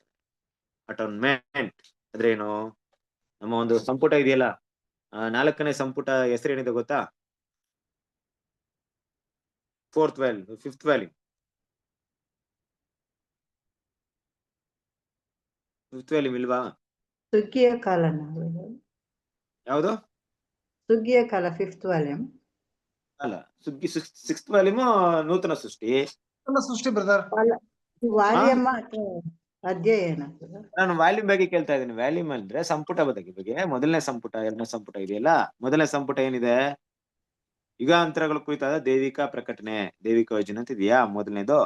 2ನೇದು ಕಾಲವು ಸಮೀಪವಾಗಲಿ ಅಂತಿದೆ. 3ನೇದೇನಿದೆ? ನಿನ್ನ ರಾಜ್ಯ ಬರಲಿ ಅಂತ ನಾವು ನೋಡ್ತಾ ಇದೀವಿ. 4ನೇದು ಸಂಪುಟದ ಹೆಸರೇನಿದೆ? ಆರ್ಮಗೆದನ್ ಯುದ್ಧ ಅಂತಿದ್ಯಾ? 4ನೇದು ಆರ್ಮಗೆದನ್ ಯುದ್ಧ. 5ನೇದು ಅಟಾನ್ಮೆಂಟ್ ಪಾಪ ಬಿಟ್ವೀನ್ ವಿಮೋಚನೆ. ಏನ್ ಕರೀತಾರೆ ಅದನ್ನ ಕನ್ನಡದಲ್ಲಿ? ಪಾಪ ವಿಮೋಚನೆಗಾಗಿ ವಿಮೋಚನೆ. ದೇವರು ಮತ್ತು ಮನುಷ್ಯನ ಪಾಪ ವಿಮೋಚನೆಗಾಗಿ ದೇವರು ಮತ್ತು ಮನುಷ್ಯನ ನಡುವಿನ ಸಂಧಾನ. Very good. ಪಾಪ ವಿಮೋಚನೆಗಾಗಿ ದೇವರು ಮತ್ತು ಮನುಷ್ಯರ ನಡುವಿನ ಸಂಧಾನ ಇದೆಯಾ ವ್ಯಾಲ್ಯೂಮ್? ಅದು ಇಟ್ಕೊಂಡಿದ್ರಾ? ಎಷ್ಟು ಜನರ ಹತ್ರ ಇದೆ? ಇದೆ ಬ್ರದರ್. ಇದ್ಯಾ? ಓಕೆ, ಸೊ ಪಡ್ಕೊಳ್ರಿ. ಎಲ್ಲಾ ವ್ಯಾಲ್ಯೂಮ್ ಇದೆ ಈಗ, ದಯವಿಟ್ಟು ಪಡ್ಕೊಳ್ರಿ. ಅಂದ್ರೆ ಸಂಧಾನ, ಅಟೋನ್ಮೆಂಟ್ ಅಂದ್ರೆ ಸಂಧಾನ, ಪಾಪ ವಿಮೋಚನೆಗಾಗಿ ದೇವರಿಗೂ ಮನುಷ್ಯರ ಮಡುವೆ ದೇವ್ರು ಯಾವ ರೀತಿ ಸಂಧಾನ ಮಾಡ್ಕೊಂಡ್ರೆ ಅಂದ್ಬಿಟ್ಟು ಹಿಂಗ್ ಮಾಡ್ಕೊಂಡ್ರು. ಆ ಸಂಧಾನ ಮಾಡ್ಕೊಂಡಿದ್ದ ಟಾಪಿಕೆ ಒಂದು 5th ವ್ಯಾಲ್ಯೂಮ್ ಏನಪ್ಪಾ ಇದೆ ಅಂದ್ರೆ ಪೂರ್ತಿ ಇದೆ. ಅದೇ ಟಾಪಿಕ್ ಪೂರ್ತಿ, ದೇವ್ರು ಯಾವ ರೀತಿ ಸಂಧಾನ ಮಾಡ್ಕೊಂಡ್ರು ಅಂತ. ಕ್ರಿಸ್ತಲ್ ಸರ್ ಇದೆ ಇಲ್ಲಿ ಹೇಳಕ್ ಬರುವಂತ ವಿಷಯ ಏನಪ್ಪಾ ಅಂದ್ರೆ, ಇಲ್ಲಿ ಬರ್ದಿರೋಂತ ಈ ಸಮಾಧಾನನ ಇಂಗ್ಲಿಷ್ ಕನ್ನಡದಲ್ಲಿ ಸಮಾಧಾನ ಅಂತ ಹಾಕ್ಬಿಟ್ಟಿದ್ದಾರೆ, ಇಂಗ್ಲಿಷ್ ಅಲ್ಲಿ ಸಂಧಾನ ಅಂದ್ರೆ ಅಟೋನ್ಮೆಂಟ್ ಅಂತ ಬಂದಿದೆ. ಯಾವ ರೀತಿ ಅಂದ್ರೆ ಇಷ್ಟು ಮಾತ್ರವಲ್ಲದೆ ನಾವು ನಮ್ಮ ಕರ್ತನಾದ ಯೇಸು ಕ್ರಿಸ್ತರ ಮೂಲಕ ಸಮಾಧಾನ ಸ್ಥಿತಿ ಹೊಂದಿರೋವಲಾಗಿ ಸಂಧಾನ ಮಾಡ್ಕೊಂಡಿದೀವಿ ಯೇಸು ಕ್ರಿಸ್ತರ ಮೂಲಕ. ಆತನ ಮುಖಾಂತರ ದೇವರಲ್ಲಿ ಹರ್ಷಗೊಳ್ಳುತ್ತೇವೆ ಅಲ್ವಾ? ದೇವರಲ್ಲಿ ಹರ್ಷ ಅಂದ್ರೆ ಏನ್ ಬರುತ್ತೆ? ಸಂತೋಷ. ಕರೆಕ್ಟಾ? ಹರ್ಷ ಅಂತ ಟ್ರಾನ್ಸ್ಲೇಷನ್ ಆಗಿದೆ. ಸಂತೋಷಗೊಳ್ಳುತ್ತೇವೆ ಅಂದ್ರೆ ಏನ್ ಹೇಳಕ್ ಬರ್ತಿದೆ ಅಂದ್ರೆ, ದೇವ್ರು ಹೇಳ್ತಾ ಇದ್ರೆ, ನಾನು ನನ್ನ ಮಗನ್ನೇ ಕೊಟ್ಟು ನಿಮ್ಮ ಪಾಪನ ಕ್ಷಮಾಪಣೆ ಮಾಡಿರ್ಬೇಕಾದ್ರೆ ನನ್ನ ಹತ್ರ ಬರೋದಿಕ್ಕೆ ಭಯ ಏನಕ್ಕೆ? ಯಾಕೆ ಎದುರ್ಕೊಳ್ತಾ ಇದ್ದೀರಾ? ಬನ್ರಿ, ನನ್ ಮಗನೇ ಕೊಟ್ಬಿಟ್ಟಿದ್ದೀನಿ ನಿಮ್ಗೋಸ್ಕರ, ನಿಮ್ಮನ್ನ ಸಮಾಧಾನ ಮಾಡಕ್ಕೆ ನನ್ನ ಮಗನ ತ್ಯಾಗ ಮಾಡಿದೀನಿ, ಇನ್ನು ಭಯ ಪಡ್ಬೇಡಿ, ಬನ್ರಿ ಅಲ್ವಾ? ಈಗ ಆ ಭಯ ಏನಕ್ಕೆ ನನ್ನ ಹತ್ರ ಬರೋದಿಕ್ಕೆ? ಸಂತೋಷವಾಗಿ ಬನ್ರಿ, ಸಮಾಧಾನವಾಗಿರ್ರಿ, ನನ್ನ ಜೊತೆಗೆ ಹರ್ಷವಾಗಿರ್ರಿ, ಸಂತೋಷಗೊಳ್ರಿ. ಇದೆಯಾ ಕ್ರಿಸ್ತನ ಪ್ರೀತಿಯ ಸರಸ್ವರ ನಮ್ಗಿದ್ಯಾ? ನಮ್ ತಂದೆ ಜೊತೆ ಸಮಾಧಾನವಾಗಿದೀವಿ, ಸಂತೋಷವಾಗಿದೀವಾ? ತಂದೆ ದೇವ್ರ ಜೊತೆ ಸಂತೋಷವಾಗಿದೀವಾ? ದೇವ್ರ ಮಕ್ಳು ನಾವು ಅರ್ಥ ಮಾಡ್ಕೊಬೇಕಾದ ವಿಷಯ ಏನಪ್ಪಾ ಅಂದ್ರೆ, ಯಾರೊಬ್ರು ನಮಗೊಬ್ರಿಗೆ ಗೊತ್ತು ನಮ್ಗೆ ಲೈಫ್ ಇಲ್ಲ ಅಂತ. ನಾವೆಲ್ಲರೂ ಸತ್ತೋಗಿದೀವಿ. ಆದಾಮನ ಪ್ರಕಾರ ನಾವೆಲ್ಲರೂ ಆಲ್ರೆಡಿ ಡೆತ್ ನಮ್ಮ ಮೇಲೆ, ನಮ್ಮ ತಲೆ ಮೇಲೆ ಐತೆ. ಡೆತ್ ಅನ್ನುವಂತ ಒಂದು ಸಾಲ, ದೊಡ್ಡ ಸಾಲ ನಮ್ಮ ತಲೆ ಮೇಲೆ ಇದೆ. ಯಾರು ಕೂಡ ನಮ್ಮ ಭೂಮಿಯಿಂದ ನಮ್ಗೋಸ್ಕರ ತೀರ್ಸಕ್ಕಾಗಲ್ಲ, ಯಾಕಂದ್ರೆ ತುಂಬಾ ದೊಡ್ಡದು. ಯಾರು ಕೂಡ ತೀರ್ಸಷ್ಟು ಇಲ್ಲ, ಅಷ್ಟು ಹಣ, ಅಷ್ಟು ಕೆಪಾಸಿಟಿ ಯಾರಿಗೂ ಇಲ್ಲ ಭೂಮಿಯಲ್ಲಿ. ಆದ್ರೆ ದೇವ್ರ ಏನ್ ಮಾಡಿದ್ರು ಆ ಸಾಲವನ್ನ ತೀರ್ಸಕ್ಕೆ? ತನ್ನ ಒಬ್ಬನೇ ಮಗನ ಕೊಟ್ಟು ಆತನ ರಕ್ತದಿಂದ ಆ ಸಾಲವನ್ನ ತೀರ್ಸ್ಬಿಟ್ರು, ಡೆತ್ ತೆಗೆದಾಕಿದ್ರು. ಈಗ ನಮ್ಮ ಮೇಲೆ ಪಾಪ ಇಲ್ಲವೇ ಮರಣ ಅನ್ನುವಂತ ಆ ಒಂದು ಸಾಲ ಇಲ್ಲ.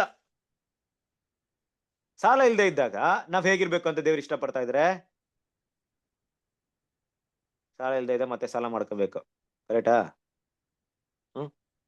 ಸಾಲ ಎಲ್ಲ ಕ್ಲಿಯರ್ ಮಾಡಿದ್ದಾರೆ ದೇವ್ರು, ಮತ್ತೆ ಹೊಸದಾಗಿ ಫ್ರೆಶ್ ಆಗಿ ಸಾಲ ಮಾಡ್ಕೊಳ್ಳೋಣ, ಹಂಗೆ ಇರ್ಬೇಕಾ? ಸಾಲ ಇಲ್ಲದೆ ಇದ್ದಾಗ ನಮ್ ಕೈಲಿ ತೀರ್ಸಕ್ಕಾಗ್ದಿರೋಂತ ಇಷ್ಟು ದೊಡ್ಡ ಸಾಲವನ್ನ ದೇವ್ರು ತೀರ್ಸಿದಾರಪ್ಪ ಅನ್ನುವಂತ ಒಂದು ಭಾವನೆ ಬಂದಾಗ ಮನಸ್ಸಲ್ಲಿ ಏನೇನೆಲ್ಲ ಬರುತ್ತೆ?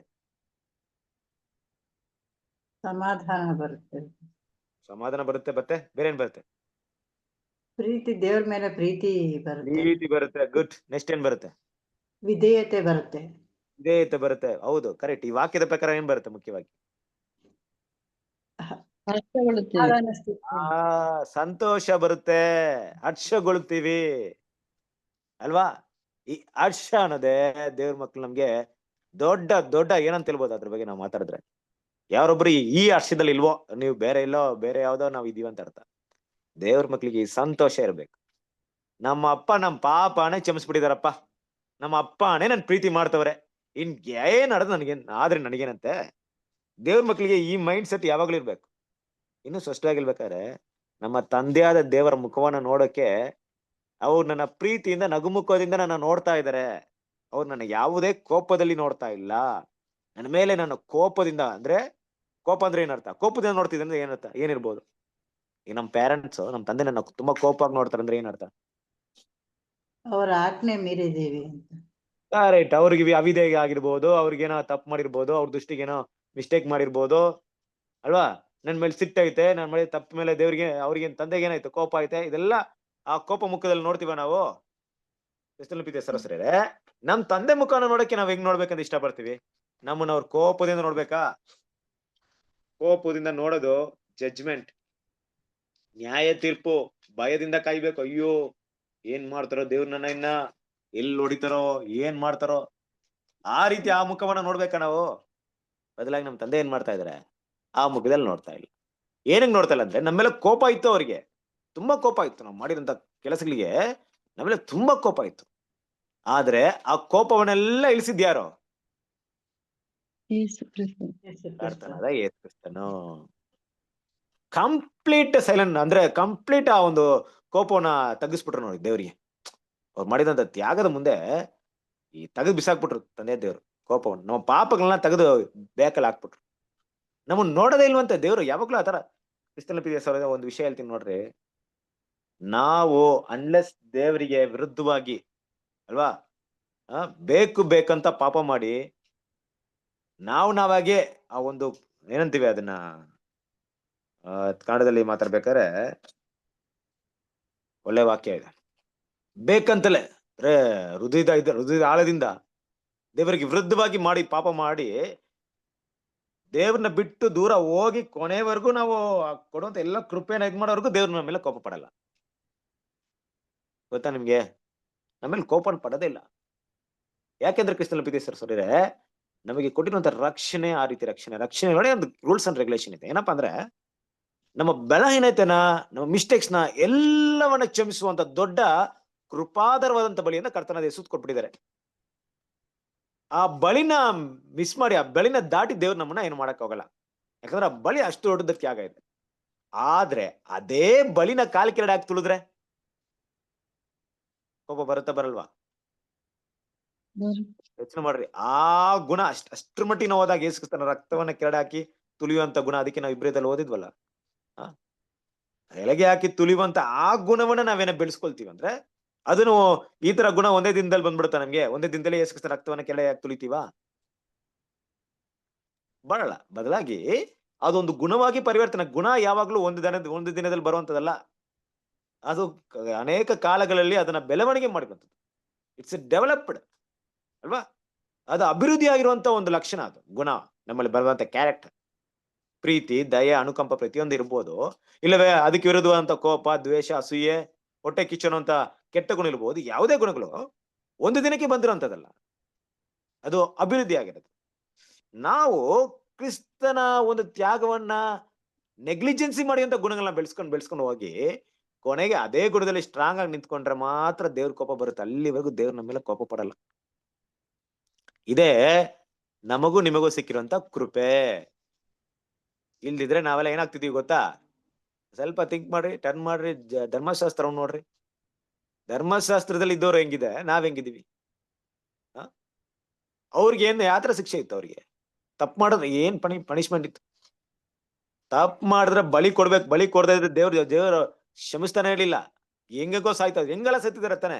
ಕ್ಷಾಮ, ಬರ, ರೋಗ, ಯುದ್ಧ, ಹೆಂಗೆಲ್ಲ ಸಾಯಿಸಿದಾರೆ. ಎಷ್ಟು ಶವಗಳು ಬಿದ್ದಿದೆ ಹಳವಡಿಕೆಯಲ್ಲಿ ದೇವರ ಕೋಪಕ್ಕೆ ಗುರಿಯಾಗಿ ಇಸ್ರೇಲ್ ಜನರಲ್ಲಿ. ದೇವ್ರ ಮಕ್ಳು ನಮ್ಗೇನಿದೆ ದೇವ್ರ ಕೃಪೆ ನೋಡ್ರಿ. ನಾವೇನೋ ತುಂಬಾ ನೀತಿವಂತರಣ ಅಲ್ಲ. ಬದಲಾಗಿ ನಮ್ಗಿರೋಂತ ವಿಷಯ ಏನಪ್ಪಾ ಅಂದ್ರೆ, ಸ್ಪೆಷಲ್ ಒಂದು ಕೃಪೆ. ಯೇಸು ಕ್ರಿಸ್ತನ ರಕ್ತದಿಂದ ನಾವು ವಿಮೋಚನೆ ಆಗಿರೋದು. ತನ್ನ ಮಗನ ಮೂಲಕ ದೇವ್ರ ಏನ್ ಮಾಡ್ಕೊಂಡಿದ್ದಾರೆ? ನಮ್ಮನ್ನ ಸಂಧಾನದ ಮಾಡ್ಕೊಂಡಿದ್ದಾರೆ. ಆ ಸ್ಯಾಕ್ರಿಫೈಸ್ ತುಂಬಾ ದೊಡ್ಡದಾಗಿರೋದ್ರಿಂದ ನಾವು ಅದಕ್ಕೆ ತುಂಬಾ ಜನ ಅನ್ಕೊಂಡ್ಬಿಡ್ತಾರೆ, ಏನ್ ದೇವ್ರು ನಮ್ಮನ್ನ ತಪ್ಪನ್ನ ಕ್ಷಮಿಸ್ತಾನೆ, ಇದು ತಪ್ಪಿಗೆ ದೇವ್ರು ದಂಡನೆ ಕೊಡ್ತಾ ಇಲ್ಲ ಅಂದ್ಬಿಟ್ಟು ಅಲ್ವಾ? ಕ್ರಿಸ್ತನ ಪ್ರೀತಿಯ ಸರಸರಿರೆ, ಧರ್ಮಶಾಸ್ತ್ರದಲ್ಲೇ ಅಧೀನರಾದವರಿಗಿದ್ದಂತ ದಂಡನೆ ಬೇರೆ, ಕೃಪೆಗೆ ಅಧೀನರಾಗಿರುವಂತ ದಂಡನೆ ಬೇರೆ. ಅವ್ರು ಕೊಟ್ಟಂತ ದಂಡನೆ ತಾತ್ಕಾಲಿಕವಾದದ್ದು. ನಮ್ಗೆ ಏನಾದ್ರೂ ದಂಡನೆ ಸಿಕ್ತಂದ್ರೆ ಅದೇನಾಗ್ಬಿಡುತ್ತೆ? ಶಾಶ್ವತವಾಗ್ಬಿಡುತ್ತೆ, ಪರ್ಮನೆಂಟ್ ಆಗಿ. ಅದಕ್ಕೆ ದೇವ್ರು ತುಂಬಾ ಕೃಪೆ ತೋರಿಸ್ತಾರದ್ ನಮ್ಗೆ. ಒಂದ್ ವೇಳೆ ದೇವ್ರನ್ನ ನಮ್ಮನ್ನ ಶಿಕ್ಷೆ ಮಾಡಕ್ಕೆ ಶುರು ಮಾಡ್ಬಿಟ್ರೆ ಅದು ತುಂಬಾ ಭಯಂಕರ. ಅದಕ್ಕೆ ದೇವ್ರು ತುಂಬಾ ಕೃಪೆನ ಕೊಡ್ತಾರೆ. ಹಾಗಿರ್ಬೇಕಾದ್ರೆ ದೇವ್ರ ಮಕ್ಕಳು ಈ ಒಂದು ಹರ್ಷಗೊಳ್ಳುವಂತ ಭಾವನೆ ನಮ್ಮಲ್ಲಿ ಯಾವಾಗ್ಲೂ ಇರ್ಬೇಕು. ಹರ್ಷಗೊಳ್ಳೋದಂದ್ರೆ ಸಂತೋಷ. ದೇವ್ರು ನನ್ನ ಕ್ಷಮಿಸಿದರೆ ಮತ್ತೆ ನಾನು ದೇವ್ರ ಜೊತೆಗೆ ಸಂತೋಷವಾಗಿರ್ತೀನಿ, ದೇವರ ಮುಖವನ್ನ ಯಾವಾಗ್ಲೂ ಸಂತೋಷವಾಗಿ ನೋಡ್ತೀನಿ ಅಂತ ಭಾವನೆ ನನಗಿರ್ಬೇಕು. ಓಕೆನಾ? ಈಗ ದೇವರು ನನ್ನ ಮೇಲೆ ಕೋಪಗೊಂಡಿರ್ತಾರೆ. ದೇವ್ರನ್ನ ನೋಡಿಲ್ಲ, ಗೊತ್ತಾಯ್ತು. ದೇವ್ರ ಮುಖ ನೋಡಿಲ್ಲ, ಏನ್ ನೋಡಿಲ್ಲ. ದೇವ್ರು ನನಗ್ ಮೇಲೆ ಕೋಪವಾಗಿರ್ತಾರೆ ಅನ್ನೋದು ಗೊತ್ತಾಗುತ್ತಾ ಗೊತ್ತಾಗಲ್ವಾ? ಯಾವಾಗ ಗೊತ್ತಾಗುತ್ತೆ? ನಮ್ಗೆ ಏನ್ ಗೊತ್ತ? ಸಮಾಧಾನ. ನಮ್ ದೇವ್ರ ಮಕ್ಳಿಗೆ ಪ್ರತಿದಿನ ನಾವು ಬೈಬಲ್ ಓದ್ತೀವಿ, ಸ್ಟಡಿ ಮಾಡ್ತಾ ಇದೀವಿ. ದೇವ್ರು ನಮ್ಗೆ ಎಷ್ಟೆಲ್ಲಾ ಕೃಪೆ ಕೊಟ್ಟಿದಾರಪ್ಪ, ಪಾಠ ಕೊಡ್ತಾ ಇದಾರೆ, ಎಲ್ಲ ಕೊಡ್ತಾ ಇದಾರೆ, ತುಂಬಾ ಸಂತೋಷವಾಗಿದೀವಿ, ಎಲ್ಲ ಚೆನ್ನಾಗಿದೀವಿ, ತುಂಬಾ ದೇವ್ರ ಜೊತೆಗೆ ತುಂಬಾ ಐಕ್ಯವಾಗಿದೀವಿ. ದೇವ್ರನ್ನ ನೋಡ್ತಾ ಇದ್ರು ದೇವ್ರು ನಮಗಿರುವಂತ ಒಡನಾಟವನ್ನ ನಾವು ಬೆಳೆಸ್ಕೊಂಡಿರ್ತೀವಿ. ದೇವ್ರ ಜೊತೆಗೆ ಐಕ್ಯವಾಗಿದೀವಿ ಅಂತ ನಮ್ಮ ಭಾವನೆ ನಮ್ಮಲ್ಲಿ ಇದೆ. ನಂಬಿಕೆನ ಇದು ಬೆಳೆಸ್ಕೊಂಡಿದ್ವಿ. ಆ ಪ್ರೀತಿ ಬರೋದು. ಈಗ ದೇವ್ರ ನನ್ನ ಮೇಲೆ ಕೋಪಗೊಂಡಿರ್ತಾರೆ ಅನ್ನುವಂತ ಭಾವನೆ ನಮಗ್ ಬರುತ್ತಾ ಬರಲ್ವಾ? ಬರುತ್ತೆ. ಯಾವ ಕ್ಷಣದಲ್ಲಿ ಬರುತ್ತೆ? ಮನಸಾಕ್ಷಿನೇ ಹೇಳುತ್ತೆ. ಮನಸಾಕ್ಷಿ ಇರುತ್ತೆ. ಯಾವಾಗ ಇರುತ್ತೆ ಮನಸಾಕ್ಷಿ? ದೇವ್ರ ನಿನ್ ಮೇಲೆ ಕೋಪವಾಗಿದ್ದಾರೆ ನಾವು ತಪ್ಪು ಮಾಡಿದಾಗ ಜಾಗ ತಿಳ್ಕೊಳ್ಳೋದಾಗ ಸರಿದೆ. ಇದು ಸೈನ್ ನೋಡಿ. ಇಲ್ಲ ಒಂದು ಮಾತಿದಿಲ್ಲ, ಈ ಸಮಾಧಾನ ಸಂತೋಷ ಅನ್ನೋದೇನ್ ಗೊತ್ತಾ? It's a sign. ಯಾವಾಗ ನಮ್ಮೊಳಗಿರುವಂತ ದೈವಿಕ ಸಮಾಧಾನವನ್ನ ಕಳ್ಕೊಳ್ತೀವೋ, ಆ ಸಂತೋಷವನ್ನ ದೇವ್ರ ಜೊತೆಗೆ ಇಟ್ಕೊಳಕ್ ಸಾಧ್ಯತೆ ಇಲ್ವೋ, ನಾನು ಎಲ್ಲೋ ದೇವರ ದೃಷ್ಟಿಯಲ್ಲಿ ತಪ್ಪು ಮಾಡಿದ್ದೀನಿ, ದೇವ್ರು ನನ್ನ ಮೇಲೆ ಕೋಪವಾಗಿದ್ದಾರೆ ಅಲ್ವಾ? ದೇವ್ರು ಒಂದ್ಸರಿ ಸಂತೋಷವನ್ನ ಕೊಟ್ಬಿಟ್ಟಿದ್ದಾರೆ. ಆ ಸಂತೋಷನ ನಮ್ಮಿಂದ ಯಾರಿಂದ ತಗೊಳಕ್ಕಾಗಲ್ಲ, ಯಾಕಂದ್ರೆ ದೇವ್ರು ಕೊಡುವಂತ ಸಂತೋಷ ಅಷ್ಟು ದೊಡ್ಡದು ಅಲ್ವಾ? ಆ ರೀತಿ ಕೋಪಗೊಳ್ಳುವಂತ ಸನ್ನಿವೇಶ ಬಂದ್ರು ದೇವ್ರ ಮಕ್ಳು ಏನ್ ಮಾಡ್ಬೇಕು? ಇವಾಗ ನನ್ಗೆ ಗೊತ್ತಾಯ್ತು, ಇವತ್ತು ನಾನು ಮಾಡಿದಂತ ಕೆಲವೊಂದು ಕಾರ್ಯಗಳಿಂದ ದೇವ್ರು ನನ್ನ ಮೇಲೆ ಸಿಟ್ಟುಕೊಂಡಿದ್ದಾರೆ. ಯಾಕಂದ್ರೆ ನಾನು ಇವತ್ತು ದೇವರ ವಿಷಯಕ್ಕೆ ವಿರುದ್ಧವಾಗಿ ಪಾಪ ಮಾಡಿದ್ದೀನಿ, ದೇವರ ವಾಕ್ಯಕ್ಕೆ ವಿರುದ್ಧವಾಗಿ ಪಾಪ ಮಾಡಿದ್ದೀನಿ. ನಮ್ಮ ತಂದೆ ಅಪ್ಪ ನನ್ನ ಮೇಲೆ ಕೋಪವಾಗಿದ್ದಾರೆ. ಏನ್ ಮಾಡೋಣ? ಮುಂದಿನ ಹೆಜ್ಜೆ ಏನ್ ಮಾಡೋಣ? ಏನ್ ಮಾಡ್ತೀರಿ? ನೆಕ್ಸ್ಟ್ ಸ್ಟೆಪ್ ಏನ್ ಮಾಡ್ತೀರಾ ನೀವು? ಈ ತರ ಭಾವನೆ ಇಲ್ಲಿ ಬಂದೇ ಇಲ್ವಾ ಮೈಂಡ್ ಅಲ್ಲಿ? ಆಯ್ಕೆ ಮಾಡ್ಕೋಬೇಕು ಬ್ರದರ್. ಬಂದು ಚಿಂತೆ ನಮ್ಮನ್ನ ಸರಿಪಡಿಸ್ಕೊಳ್ಳಕ್ಕೆ ಪ್ರಯತ್ನ ನಡ್ಕೋಬಾರ್ದು ಆ ತರ. ಸೌರೇ, ಇದನ್ನ ನಾವು ಕೇಳಿದಂತ ಟಾಪಿಕ್ ಹೊಸದೇನಿಲ್ಲ. ಆದ್ರೂ ವಾಕ್ಯವನ್ನ ಓದ್ಬಿಡ್ರಿ. ಇಬ್ರಿದವರಿಗೆ 4ನೇ ಅಧ್ಯಾಯ 15ನೇ ವಾಕ್ಯವನ್ನು ಓದಿ. 15-16. ಯಾಕೆಂದರೆ ನಮಗಿರುವ ಮಹಾಯಾಜಕನು ನಮ್ಮ ನಿರ್ಬಲಾವಸ್ಥೆಯನ್ನು ಕುರಿತು ಅನುತಾಪವಿಲ್ಲದವನಲ್ಲ. ಆತನು ಸರ್ವ ವಿಷಯಗಳಲ್ಲಿ ನಮ್ಮ ಹಾಗೆ ಶೋಧನೆಗೆ ಗುರಿಯಾದನು, ಪಾಪ ಮಾತ್ರ ಮಾಡಲಿಲ್ಲ. ನೋಡಿದ್ರ ಕ್ರಿಸ್ತನ ಪ್ರೀತಿಯ ಸರಿರೇ, ನಮ್ಮ ರಿಪೋರ್ಟ್ ನಾವು ಪಾಪ ಮಾಡಿದ್ರೆ ನಮ್ಮ ಡಾಟಾ ಬೇಸ್ ಡೈರೆಕ್ಟ್ ಆಗಿ ಯೇಸು ಕ್ರಿಸ್ತನ ಬಿಟ್ಟು ಯಾರ ಹತ್ರ ಹೋಗಲ್ಲ, ದೇವ್ರ ಮುಂದೆ ಹೋಗೋದೇ ಇಲ್ಲ. ಫಸ್ಟ್ ಯಾರ ಹತ್ರ ಹೋಗುತ್ತೆ? ಫಸ್ಟ್ ಯೇಸು ಕ್ರಿಸ್ತನೇ ಅದನ್ನ ಚೆಕ್ ಮಾಡುತ್ತೆ ಅಲ್ವಾ? ಅದನ್ನೇನ್ ಮಾಡಿದಾರೆ ತಂದೆ ದೇವ್ರು? ಯೇಸು ಕ್ರಿಸ್ತನ ಹತ್ರ ಒಪ್ಪಿಸ್ಬಿಟ್ಟಿದ್ರು. ಈಗ ಯೇಸು ಕ್ರಿಸ್ತನ ಹತ್ರ ಹೋದಾಗ ಯೇಸು ಕ್ರಿಸ್ತ ಏನ್ ಮಾಡ್ತಾರೆ ನಮ್ಮನ್ನ ನೋಡಿ? ಅದಕ್ಕೆ ವಾಕ್ಯ ಹೇಳ್ತಾರೆ, ನಿಮ್ಮ ನಿರ್ಬಲ ಅವಸ್ಥೆಯನ್ನು ನೋಡಿ. ವಾಕ್ಯ ಏನಂತಿದೆ ಅಲ್ಲಿ? ನಿರ್ಬಲ ಅವಸ್ಥೆಯನ್ನು ಕುರಿತು ಅನುತಾಪವಿಲ್ಲದವನಲ್ಲ. ಅಂದ್ರೆ ಏನ್ ನಮ್ಮನ್ನ ನೋಡಿದ್ರೆ ತನ್ನ ಕರ್ತನ ಯೇಸು ಕ್ರಿಸ್ತನು ಯಾವ ರೀತಿ ಮಾತುಗಳನ್ನ ಯೂಸ್ ಮಾಡ್ಬೋದು? ನಾವು ಆತನ ಕೃಪಾಸನದ ಮುಂದೆ ಹೋದಾಗ, ಅಯ್ಯೋ ಪಾಪ ನನ್ನ ಮಗನು ನನ್ನ ಮಗಳು ಏನೋ ಕಷ್ಟಪಟ್ಬಿಟ್ಟಿದ್ದಾರೆ, ಬಲಹೀನತೆಯಿಂದ ಪಾಪ ಆಗ್ಲಿಲ್ಲ ಅಲ್ವಾ? ಗೊತ್ತಾಯ್ತು ನೀವು ಮಣ್ಣು ಅಂತ ನನ್ಗೆ ಗೊತ್ತು, ನಿಮ್ ಬಲಹೀನತೆ ನನ್ಗೆ ಅರ್ಥವಾಯ್ತು. ಆದ್ರೂ ಕೂಡ ನೀವು ರಿಯಲೈಸ್ ಮಾಡ್ತಾರಲ್ಲ, ಅದೇ ತುಂಬಾ ಒಳ್ಳೇದು. ಬನ್ರಿ, ನಾನು ಕ್ಷಮಿಸ್ತೀನಿ, ಧೈರ್ಯವಾಗಿ ಬನ್ರಿ, ನನ್ಗೆ ಗೊತ್ತು ನಿಮ್ಮ ಬಲಹೀನತೆ ಅನ್ಬಿಟ್ಟು. ಕರೆಕ್ಟಾ? ಈ ರೀತಿನೇ ಏನಾಗಿರುತ್ತೆ, ಅವರ ಮಾತುಗಳಿರುತ್ತೆ ನಮ್ಮ ಮೇಲೆ ದಯೆ, ಅನುಕಂಪ, ಪ್ರೀತಿ, ಕರುಣೆಯನ್ನ ತೋರಿಸುವಂತ ಒಂದು ವಾಕ್ಯಗಳೇ ನಮ್ಮ ಮೇಲೆ ಕರ್ತನ ಯೇಸು ತೋರಿಸ್ತಾರೆ. ಯಾವಾಗ ತೋರಿಸ್ತಾರೆ? ದೇವ್ರೆ, ಇವತ್ತು ನಾನು ನಿನ್ನ ವಾಕ್ಯಕ್ಕೆ ವಿರೋಧವಾಗಿ ಪಾಪ ಮಾಡ್ದೆ ಅಂದಾಗ ಏನಂತಾರೆ? ಈ ರೀತಿ ಒಂದು ವಿಷಯಗಳೇ ದೇವ್ರು ನಮ್ಗೆ ಏನ್ ಮಾಡ್ತಾರೆ? ಕರುಣೆಯನ್ನ ತೋರಿಸ್ತಾರೆ. ಮತ್ತೇನ್ ಮಾಡ್ತಾರೆ? ಕೃಪೆನ ಕೊಡ್ತಾರೆ. ಕೃಪೆನ ಕೊಡ್ಬೇಕಾದ್ರೆ ಏನ್ ಅರ್ಥ ಬರುತ್ತೆ? ತಂದೆಯ ದೇವರು, ನಮ್ಮ ತಂದೆಯ ದೇವರ ಮುಖವನ್ನ ನೀವು ಗಮನಿಸಿದಾಗ ಕೋಪವಾಗಿರ್ತಾರ? ಇರದೇ ಇಲ್ಲ, ನಗ್ತಾನೆ ಇರ್ತಾರೆ, ಸಂತೋಷವಾಗಿರ್ತಾರೆ. ನಮ್ಮ ತಂದೆ ದೇವ್ರ ಜೊತೆ ಏನು ಇರ್ತೀರಾ? ನಮ್ಮ ಐಕ್ಯತೆ ಹಾಗೆ ಮುಂದುವರಿತಾ ಇರುತ್ತೆ. ಅವ್ರು ಕೂಡ ಏನ್ ಮಾಡ್ತಾ ಇರ್ತಾರೆ? ಸಂತೋಷವಾಗಿ ನಿಮ್ ಜೊತೆ ಇರ್ತಾರೆ. ಈ ರಿಪೋರ್ಟ್ ಯಾವಾಗ್ಲೂ ದೇವ್ರ ಹತ್ರ ಹೋಗಿರಲ್ಲ. ದೇವ್ರನ್ನ ಕೇಳಿ ಅದನ್ನ ನಮ್ಮ ಹತ್ರ ಮತ್ತೇನ್ ಮಾಡಲ್ಲ, ಯಾಕೆ ಈ ರೀತಿ ಮಾಡಿದ್ರಿ ಅಂತ ಪ್ರಶ್ನೆಯನ್ನು ಕೇಳಿರಲ್ಲ. ಕರೆಕ್ಟಾ?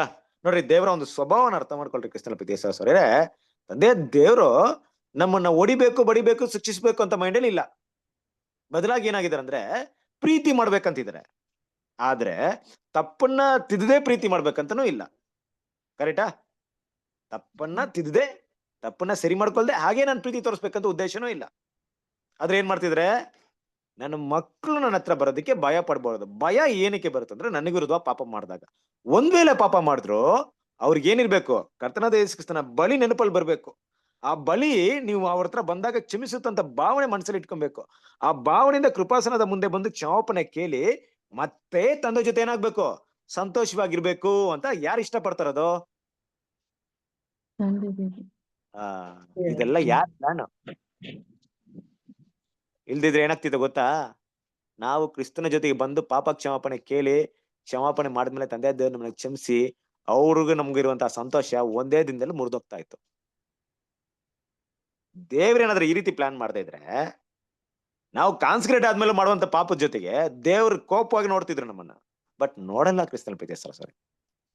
ಇದೇ ದೇವ್ರು ನಮ್ ಕೊಡಿರುವಂತ ಒಂದು ಮಹಾಕೃಪೆ. ಅದನ್ನೇ ನಾವು ಈ ಒಂದು ಸಮಾಧಾನ, ಈ ಸಂಧಾನದ ಬಗ್ಗೆ ಅರ್ಥ ಮಾಡ್ಕೊಳ್ಳಿ, ಅಟೋನ್ಮೆಂಟ್ ಬಗ್ಗೆ ಏನ್ ಮಾಡ್ಕೊಳ್ಳೋಣ ಅರ್ಥ ಮಾಡ್ಕೊಳ್ಳೋಣ. ಯಾಕಂದ್ರೆ ನಮ್ಮ ಮೇಲೆ ಇಟ್ಟಿರುವಂತ ಒಂದು ಪ್ರೀತಿ, ಮಮತೆ ಎಷ್ಟು ದೊಡ್ಡದು ಅಂದ್ರೆ, ನಮ್ಮ ಬಲಹೀನತೆನ ನೆನಪಲ್ಲಿ ಇಟ್ಕೊಂಡು ಆ ಬಲಹೀನತೆಯಿಂದ ಹೊರಡೆ ಬರೋದಕ್ಕೆ ಸಹಾಯ ಮಾಡಿ ಕೃಪಾಸನ ನಮ್ಮ ಮನಸ್ಸಿನಲ್ಲೇ ಆ ಭಾವನೆ ಬರಬಾರ್ದು. ನೀವು ಅರ್ಥ ಮಾಡ್ಕೊಬೇಕು. ಫಸ್ಟ್ ಈ ವಿಷಯನ ಅರ್ಥ ಮಾಡ್ಕೊಳ್ರಿ. ದೇವ್ರ ಮಕ್ಕಳು ಹೃದಯದಲ್ಲಿ 2 ಭಾವನೆಗಳು ದೇವರಿಗೆ ಇಷ್ಟವಾದದ್ದಲ್ಲ. ಒಂದು, ತಪ್ಪು ಮಾಡಿ ಮರೆ ಮಾಚೋದು ದೇವ್ರಿಗೆ ಇಷ್ಟ ಅಲ್ಲ. ಕರೆಕ್ಟ್ ಅಲ್ವಾ?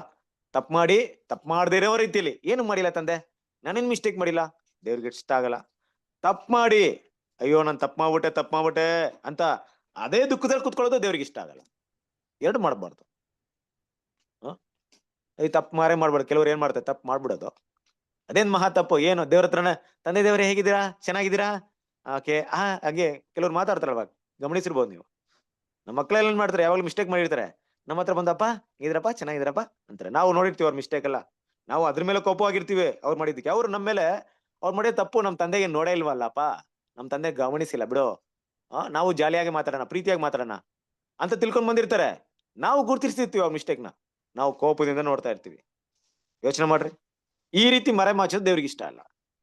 ಆದ್ರೆ ನಾನ್ ತಪ್ಪಾಗ್ಬಿಟ್ನಲ್ಲ ದೇವ್ರೇ, ನಿಮ್ ಹತ್ರ ಹೆಂಗ್ ಬರ್ಲಿ, ನಾನ್ ಪ್ರಾರ್ಥನೆಗೆ ಬರಲ್ಲ, ಕ್ಲಾಸಿಗೆ ಬರಲ್ಲ, ನಾನ್ ದೊಡ್ಡ ಪಾಪಿ, ಮಿಸ್ಟೇಕ್ ಮಾಡ್ಬಿಟ್ಟಿದೀನಿ, ನಾನು ಎಲ್ಲೂ ಮೀಟಿಂಗ್ ಹೋಗಲ್ಲ, ಬ್ರದರ್ ಜೊತೆ ಇರಲ್ಲ, ಬ್ರದರ್ ಐಕ್ಯ ಹೋಗೋದಕ್ಕೆ ನನ್ ಯೋಗ್ಯತೆನೇ ಇಲ್ಲ, ಈ ರೀತಿ ಇರೋದು ದೇವ್ರಿಗೆ ಇಷ್ಟ ಇಲ್ಲ.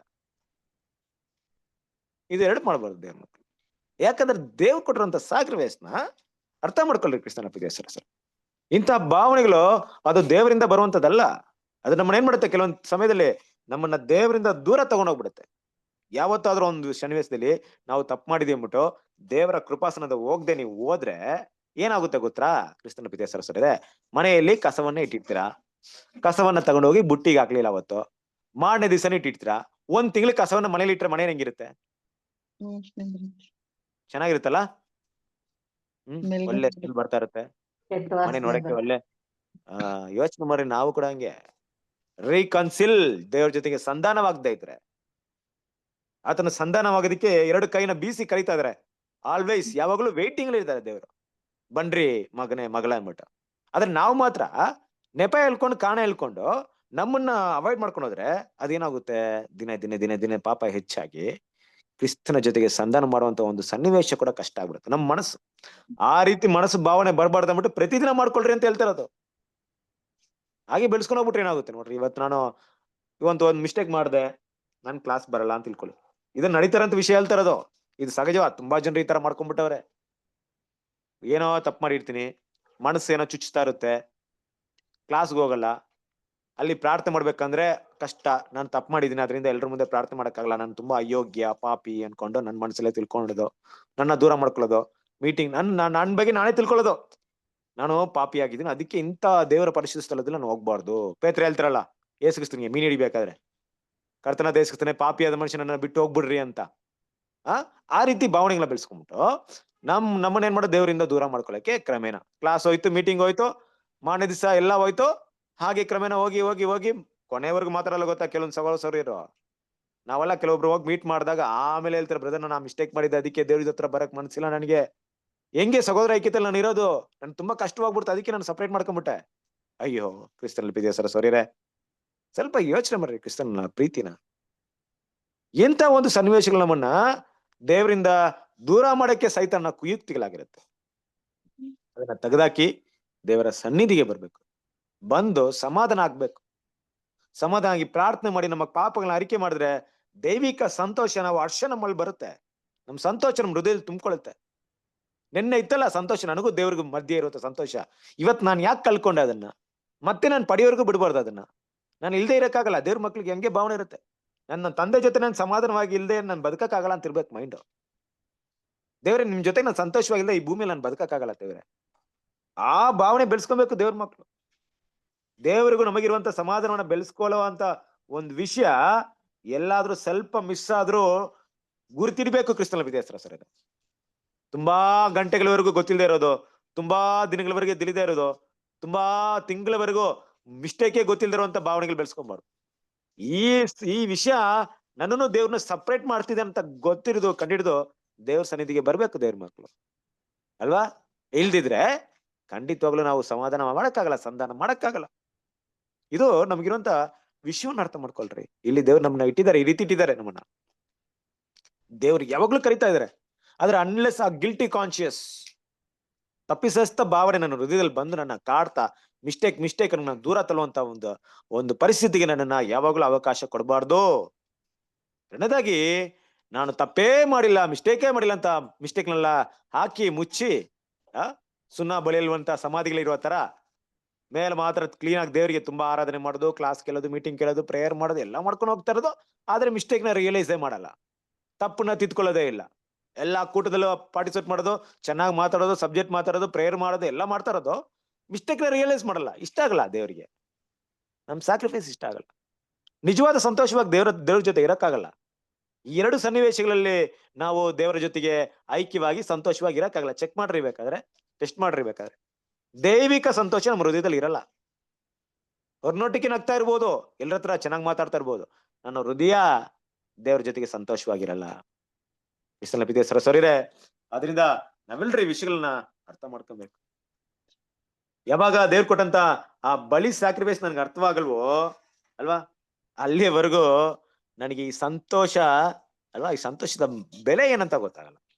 ಕೃಷ್ಣನ ಪ್ರೀತಿಯ ಸರಸರಿರೆ, ಲೋಕದಲ್ಲಿ ಪ್ರತಿಯೊಬ್ಬ ಮನುಷ್ಯರು ಕೂಡ ಪ್ರತಿದಿನ ದುಃಖದಲ್ಲಿ ಇರಕ್ಕೆ ಇಷ್ಟಪಡ್ತಾರೆ. ಏನೋ ನೀವಾಗ್ಲಿ ನಾವಾಗ್ಲಿ ನಮ್ಮ ಮುಂದೆ ಒಂದು ಸಂತೋಷ ಇರ್ಬೇಕು ತಾನೆ. ಸಂತೋಷ ಇಲ್ಲದೆ ನಾವ್ ಯಾರಾದ್ರೂ ಜೀವಿಸಕ್ಕಾಗುತ್ತಾ? ದುಃಖದಲ್ಲಿ, ಕಷ್ಟದಲ್ಲಿ, ಪ್ರತಿದಿನ ಕಣ್ಣೀರು, ವೇದನೆ. ಯೋಚನೆ ಮಾಡ್ರಿ, ಅಂತ ವ್ಯಕ್ತಿ ಏನ್ ಮಾಡ್ಕೊಳ್ತಾನೆ ಹೇಳ್ರಿ?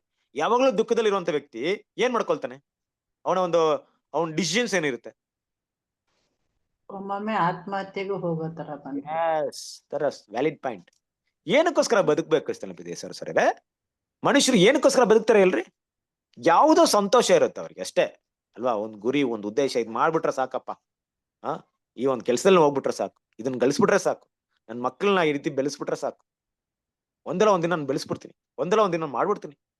ಆ ಗುರಿನ ಮುಟ್ಟುವಂತ ಸಂತೋಷ ಇರುತ್ತೆ ಅವರಿಗೆ. ಇದನ್ನ ಮುಟ್ತೀನಿ ಅವಾಗ ನಮ್ಗೆ ದೊಡ್ಡ ಸಂತೋಷ ಸಿಗುತ್ತೆ.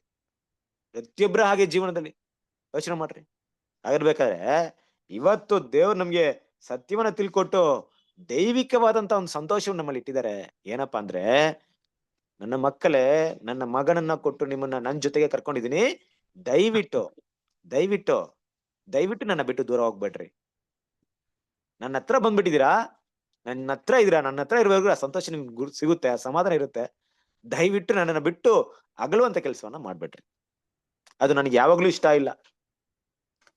ನಿಮ್ಮನ್ನ ಬಿಟ್ಟಿರಕ್ ನಾನು ಇಷ್ಟ ಪಡ್ತಾ ಇಲ್ಲ, ನಿಮಗೂ ನನ್ನನ್ನ ಬಿಟ್ಟಿರಕ್ಕೆ ಇಷ್ಟ ಆಗ್ಬಾರ್ದು. ಅದೇ ದೇವರ ಒಂದು ಈ ವಿಷಯ, ಈ ಪ್ರೀತಿಯ ಮಹತ್ವ ಅಷ್ಟೇ ಅಲ್ವಾ. ಈ ಪ್ರಪಂಚದಲ್ಲಿ ಎಷ್ಟೋ ವಿಷಯಗಳಿದೆ. ಕೆಲವೊಂದು ವಿಷಯಗಳನ್ನ ಅಭ್ಯಾಸ ಮಾಡ್ಕೊಂಡ್ಬಿಟ್ರೆ ನಾವು ಅದನ್ನ ಏನ್ ಮಾಡಕ್ಕಾಗಲ್ಲ, ನಮ್ ಕೈಲಿ ಬಿಡಕ್ಕಾಗಲ್ಲ. ಅದು ಅಭ್ಯಾಸ ಆಗಿರುತ್ತೆ ನಮ್ಗೆ. ಯೋಚನೆ ಮಾಡ್ರಿ, ಕೆಟ್ಟ ಕೆಟ್ಟ ವಿಷಯಗಳನ್ನ ಅಭ್ಯಾಸ ಮಾಡ್ಕೊಂಡು ಅದ್ರಲ್ಲೇ ಬೆಳೆತು ಜನ ಏನ್ ಮಾಡ್ತಾರೆ ಅಂದ್ರೆ, ಅದನ್ನ ಬಿಡಕ್ಕಾಗದೆ ಪರಿತಪಿಸ್ಬೇಕಾದ್ರೆ ದೇವರೊಂದಿಗೆ ಐಕ್ಯವಾಗಿರುವಂತ ಒಳ್ಳೆ ಗುಣಗಳನ್ನ ಬೆಳೆಸ್ಕೊಬೇಕು ದೇವ್ರ ಮಕ್ಕಳು. ಆ ಗುಣಗಳನ್ನ ಬೆಳೆಸ್ಕೊಂಡು ಅದ್ರಲ್ಲೇ ಇರ್ಬೇಕು. ಅದನ್ನ ಬಿಟ್ಟು ಅಗಲುವಂತ ಒಂದು ಸನ್ನಿವೇಶನಕ್ಕೆ ಅವಕಾಶನೇ ಕೊಡಬಾರ್ದು. ವಾಕ್ಯವನ್ನು ಓದೋಣ. 1 ಪೇತ್ರ 1ನೇ ಅಧ್ಯಾಯ 8ನೇ ವಾಕ್ಯ. ನೀವು 1:8 ಅಲ್ವಾ ಬ್ರದರ್? 1 ಪೇತ್ರ 1:8. ನೀವು ಆತನನ್ನು ಯಾರ ನೋಡಲಿಲ್ಲವಾದರೂ ಆತನನ್ನು ಪ್ರೀತಿಸುತ್ತೀರಿ. ನೀವು ಈಗ ಆತನನ್ನು ಕಾಣದಿದ್ದರೂ ಆತನಲ್ಲಿ ನಂಬಿಕೆ ಇಟ್ಟು ನಿಮ್ಮ ನಂಬಿಕೆಯು ಆತ್ಮಫಲವಾಗಿರುವ ಆತ್ಮ ರಕ್ಷಣೆಯನ್ನು ಹೊಂದಿದವರಾಗಿ. 9 ಎಲ್ಲ ಒಂದೇ ಜೊತೆಗೆ ಐತೆ. ಓದ್ರಿ ಕಂಟಿನ್ಯೂ ಮಾಡಿ. ಆತ್ಮಫಲವಾಗಿರುವ ಆತ್ಮ ರಕ್ಷಣೆಯನ್ನು ಹೊಂದಿದವರಾಗಿ ಹೇಳಲಾಶಕ್ತವಾದಂತ ಪ್ರಭಾವವುಳ್ಳ ಸಂತೋಷದಿಂದ ಆಶ್ರಯಿಸುತ್ತೀರಿ. ನೋಡ್ರಿ, ವಾಕ್ಯವಾಗಿರ್ದೆ ಅದು ನಮ್ಮ ಹೃದಯದ ಭಾವನೆಗಳಾಗಿರ್ಬೇಕು. ಹೇಳಲ ಶಾಕ್ಯವಾದಂತ ಪ್ರಭಾವವುಳ್ಳ ಸಂತೋಷದಿಂದ ಅರ್ಚಿಸುತ್ತೀವಿ. ಈ ರೀತಿ ಸಂತೋಷ ಬಂದಿದೆಯಾ ನಮ್ಗೆ? ಹೇಳಕ್ಕಾಗಲ್ಲಪ್ಪ. ನನ್ ಸಂತೋಷನ, ಎಷ್ಟು ದೊಡ್ಡ ಸಂತೋಷ ನನಗಿದೆಯಾ ಅಂದ್ರೆ, ನನ್ನಪ್ಪ, ನನ್ನ ತಂದೆಯ ದೇವರು, ನಮ್ಮ ಕರ್ತನು, ನನ್ನ ಒಡೆಯ, ನನ್ನ ಯಜಮಾನನಿಗೆ ಕೊಟ್ಟಿರುವಂತ ಆ ಕೃಪೆ, ಆ ದಯೆ, ಆ ಪ್ರೀತಿಯಿಂದ ನಾನು ದಿನಾ ಸಂತೋಷವಾಗಿರ್ತೀನಿ. ಅದನ್ನ ಹೇಳಕ್ಕಾಗಲ್ಲ ಅನ್ನುವಂತ ಸಂತೋಷ ನಾವು ಹೊಂದ್ಕೊಂಡಿದೀವ ಕ್ರಿಸ್ತನ ಪ್ರೀತಿಯ ಸರಸರಿದೆ. ದೇವ್ರು ನಮ್ ಜೊತೆಗಿರ್ಬೇಕಾದ್ರೆ, ಅವರ ಐಕ್ಯದಲ್ಲಿ ಇರ್ಬೇಕಾದ್ರೆ, ಅಲ್ಲಿ ಸಿಗುವಂತ ಸಂತೋಷಕ್ಕಿಂತ ದೊಡ್ಡದಾದ ಸಂತೋಷ ಬೇರೆ ಯಾವ್ದಾದ್ರು ಲೋಕದಲ್ಲಿ ಸಿಗ್ತಾ ಇದೆಯಾ ನಮ್ಗೆ? ಅದಕ್ಕಿಂತ ದೊಡ್ಡ ಸಂತೋಷವನ್ನು ಹುಡುಕ್ತಾ ಇದೀವ ನಾವು?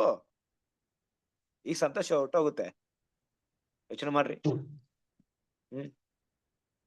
ಅದರಿಂದ ಕ್ರಿಸ್ತನ ಪ್ರೀತಿಯ ಸರಸರಿದೆ, ದೇವರ ಮಕ್ಕಳಿಗೆ ನೋಡ್ರಿ, ಒಂದ್ ವಿಷಯ ನಾನು ಹೇಳಕ್ ಇಷ್ಟಪಡ್ತೀನಿ ಅಂದ್ರೆ, ಇಲ್ಲಿ ನಮಗೂ ದೇವರಿಗಿರುವಂತ ಸಂಬಂಧ ಈ ಭೂಮಿಯಲ್ಲಿ ಉಂಟಾಗುವಂತ ಸಂಬಂಧದ ರೀತಿಯಲ್ಲ. ಕರೆಕ್ಟ್ ಅಲ್ವಾ? ಈ ಭೂಮಿಯಲ್ಲಿ ಉಂಟಾಗುವಂತ ಸಂಬಂಧ ಹೆಂಗಿದೆ? ಅಪ್ಪ ಅಮ್ಮ, ಅಣ್ಣ ತಮ್ಮ, ಗಂಡ ಹೆಂಡತಿ, ಎಲ್ಲಿವರೆಗಿರುತ್ತೆ? ಎಲ್ಲಿವರೆಗಿರುತ್ತೆ ರಿಲೇಷನ್ಸ್ ಅಲ್ಲ. ಯಾರಿಗಾದ್ರೂ ಒಬ್ರು ಲೈಫ್ ಹೋದ್ರೆ ಮುಗೀತು ತಾನೆ? ತಗೊಳ್ರಿ, ನಮ್ಮ ಅಪ್ಪ ನಮ್ಮ ಅಮ್ಮ ಅವ್ರ ಜೊತೆಗೆ ತುಂಬಾ ಸಂತೋಷವಾಗಿದ್ದೀವಿ ಒಂದು ರಿಲೇಷನ್ಶಿಪ್ ಅಲ್ಲಿ. ನಮ್ ತಂದೆ ತಾಯಿ ನನ್ನ ಎಷ್ಟು ಪ್ರೀತಿ ಮಾಡ್ತಾರೆ. ನನ್ನ ಅಪ್ಪ ನನ್ ಬಿಟ್ಟು ಹೋದ್ರು ಹೋಯ್ತು, ನಾನ್ ನನ್ನ ಅಪ್ಪನ್ ಬಿಟ್ಟು ಹೋದ್ರು ಹೋಯ್ತು, ಹೊಟ್ಟೋಯ್ತು. ಕರೆಕ್ಟಾ? ಹಸ್ಬೆಂಡ್ ಅಂಡ್ ವೈಫ್, ಗಂಡ ಹೆಂಡತಿ, ತುಂಬಾ ಪ್ರೀತಿ, ತುಂಬಾ ಅನ್ಯೋನ್ಯತೆ. ಎಷ್ಟು ದಿನ? ಇಬ್ರಲ್ಲಿ ಯಾರಾದ್ರೂ ಒಬ್ರು ಹೋದ್ರು ಹೋಯ್ತು. ಕರೆಕ್ಟ್ ಅಲ್ವಾ? ಎಲ್ಲಿದೆ? ಎಲ್ಲೂ ಇರಲ್ಲ. ಆದ್ರೆ ದೇವ್ರಿಗೆ ನಮ್ಗಿರುವಂತಹ ಸಮಾಧಾನ ಸಂತೋಷ ಎಲ್ಲಿವರೆಗೆ? ನಿತ್ಯ ನಿತ್ಯಕ್ಕೂ ಇದೆ. ಕ್ರಿಸ್ತನ ಪ್ರೀತಿಯ ಇದೆ. ಯಾವಾಗಲೂ ತಂದೆ ದೇವ್ರ ಜೊತೆಗೆ ಇರ್ತೀವಿ ನಾವು. ಆತನ ಜೊತೆಗೆ ಆತನ ಐಕ್ಯದಲ್ಲಿ ಇರೋಕ್ಕೆ ದೇವ್ರು ನಮ್ಗೆ ಕರೆದಿರೋದು. ಈ ಪ್ರಪಂಚದಲ್ಲಿ ಇರ್ತಿರೋಂತ ಒಡಂಬಡಿಕೆ ಅಲ್ಲ. ಸ್ವಲ್ಪ ದಿನ ಇದ್ಬಿಟ್ಟು ನೀನ್ ಹೋಗ್ತೀನೋ ನಾನು ಹೋಗ್ತೀನೋ ಗೊತ್ತಿಲ್ಲ, ಯಾರು ಮುಂದೆ ಹೋಗ್ತೀವೋ ಆಮೇಲೆ ನೀನ್ ಏನಾದ್ರು ಆಗುವಂತ ರಿಲೇಷನ್ಸ್ ಅಲ್ಲ. ದೇವ್ರಿಗೂ ನಮ್ಗಿರುವಂತ ಒಂದು ಸಂಬಂಧ. ಕ್ರಿಸ್ತನ ಪ್ರೀತಿಯ ಸರಸವರೇ, ಈಗ ಯುಗಾಂತರಕ್ಕಿರುವಂತ ಒಂದು ಸಂಬಂಧ ಅದು. ಆ ಐಕ್ಯತೆಗೆ ದೇವ್ರು ನಮ್ಮನ್ನ ಕರೆದಿರೋದು. ಯೋಚನೆ ಮಾಡ್ರಿ. ಈಗ ನಮ್ಗೂ ಭೂಮಿಯಲ್ಲಿ ಯಾರಿಗೂ ಕೂಡ ನಾವು ಇರುವಂತ ನಮ್ಮ ತಂದೆ ಆಗ್ಲಿ, ತಾಯಿ ಆಗ್ಲಿ, ಹಸ್ಬೆಂಡ್ ವೈಫ್ ಇರ್ಲಿ, ಅವ್ರ ಜೊತೆಗೆ ನಮ್ಗೆ ಒಂದು ಸಂತೋಷ ಸಿಗದೆ ಇದ್ರೆ ತುಂಬಾ ದಿನ ಅವ್ರ ಜೊತೆಗೆ ಬದುಕಕ್ಕೆ ನಾವು ಇಷ್ಟ ಪಡ್ತೀವ? ನಿಜವಾಗ್ಲು ಪ್ರಾಕ್ಟಿಕಲ್ ಆಗಿ ಹೇಳ್ತದೆ. ಯಾರ್ ಬೇಕಾದ್ರೆ ಇರ್ಬೋದು. ನಮಗೂ ನನ್ನ ಅಪ್ಪ ಅಮ್ಮಗೂ ನಮಗೂ ಕೂಡ ಏನಾಗ್ಲಿಲ್ಲ, ಒಳ್ಳೆ ಒಂದು ಅಂಡರ್ಸ್ಟ್ಯಾಂಡಿಂಗ್ ಇಲ್ಲ ಅಂದಾಗ ಮಕ್ಳು ಏನ್ ಮಾಡಕ್ಕಾಗಲ್ಲ, ಅಪ್ಪ ಅಮ್ಮನ ಹಾಗೆ ಮಾಡುವಂತ ಭಾವನೆ ಬರುತ್ತೆ. ಇದೆಲ್ಲ ನೀವು ನೋಡಬಹುದು. ಗಂಡ ಹೆಂಡತಿ ನಡುವೆ ಒಳ್ಳೆ ಅಂಡರ್ಸ್ಟ್ಯಾಂಡಿಂಗ್ ಇಲ್ಲ ಅಂದ್ರೆ ಇಬ್ರು ಹಾಗೆ ಮಾಡ್ತೀವಿ. ಅಯ್ಯೋ ಇವ್ರ ಜೊತೆ ಬದುಕ್ಬೇಕಾ, ಇನ್ನ ಇಷ್ಟ ದಿನ ಬದುಕ್ಬೇಕಪ್ಪ. ಇದು ವೃದ್ಧಿದಲ್ಲಿ ಬರುತ್ತೆ. ನಿಜವಾದ ಪ್ರೀತಿ ಇರೋರು ಖಂಡಿತವಾಗ್ಲೂ ಆ ರೀತಿ ಮಾಡಲ್ಲ. ಬಟ್ ಲೋಕದಲ್ಲಿ ತುಂಬಾ ಜನ ಆ ರೀತಿ ಮಾಡ್ತಾ ಇರ್ತಾನೆ. ಇರ್ಬೇಕಾದ್ರೆ ಹೆಂಡತಿನ ಬಿಟ್ಟು ಹೋಗೋದು, ಗಂಡನ ಬಿಟ್ಟು ಹೋಗೋದು. ಏನಕ್ಕೆ? ಎಲ್ಲ ಸಂತೋಷ ಇರಲ್ಲ ಅವ್ರಿಗೆ. ಯೋಚನೆ ಮಾಡ್ರಿ. ನಮ್ಗೂ ದೇವ್ರಿಗಿರುವಂತ ಸಂಬಂಧ ಈ ತರ ಇದೆಯಾ? ಆ ರೀತಿ ಪ್ರೀತಿನ ತೋರಿಸ್ತಾ ಇದಾರೆ ದೇವ್ರು ನಮ್ಗೆ.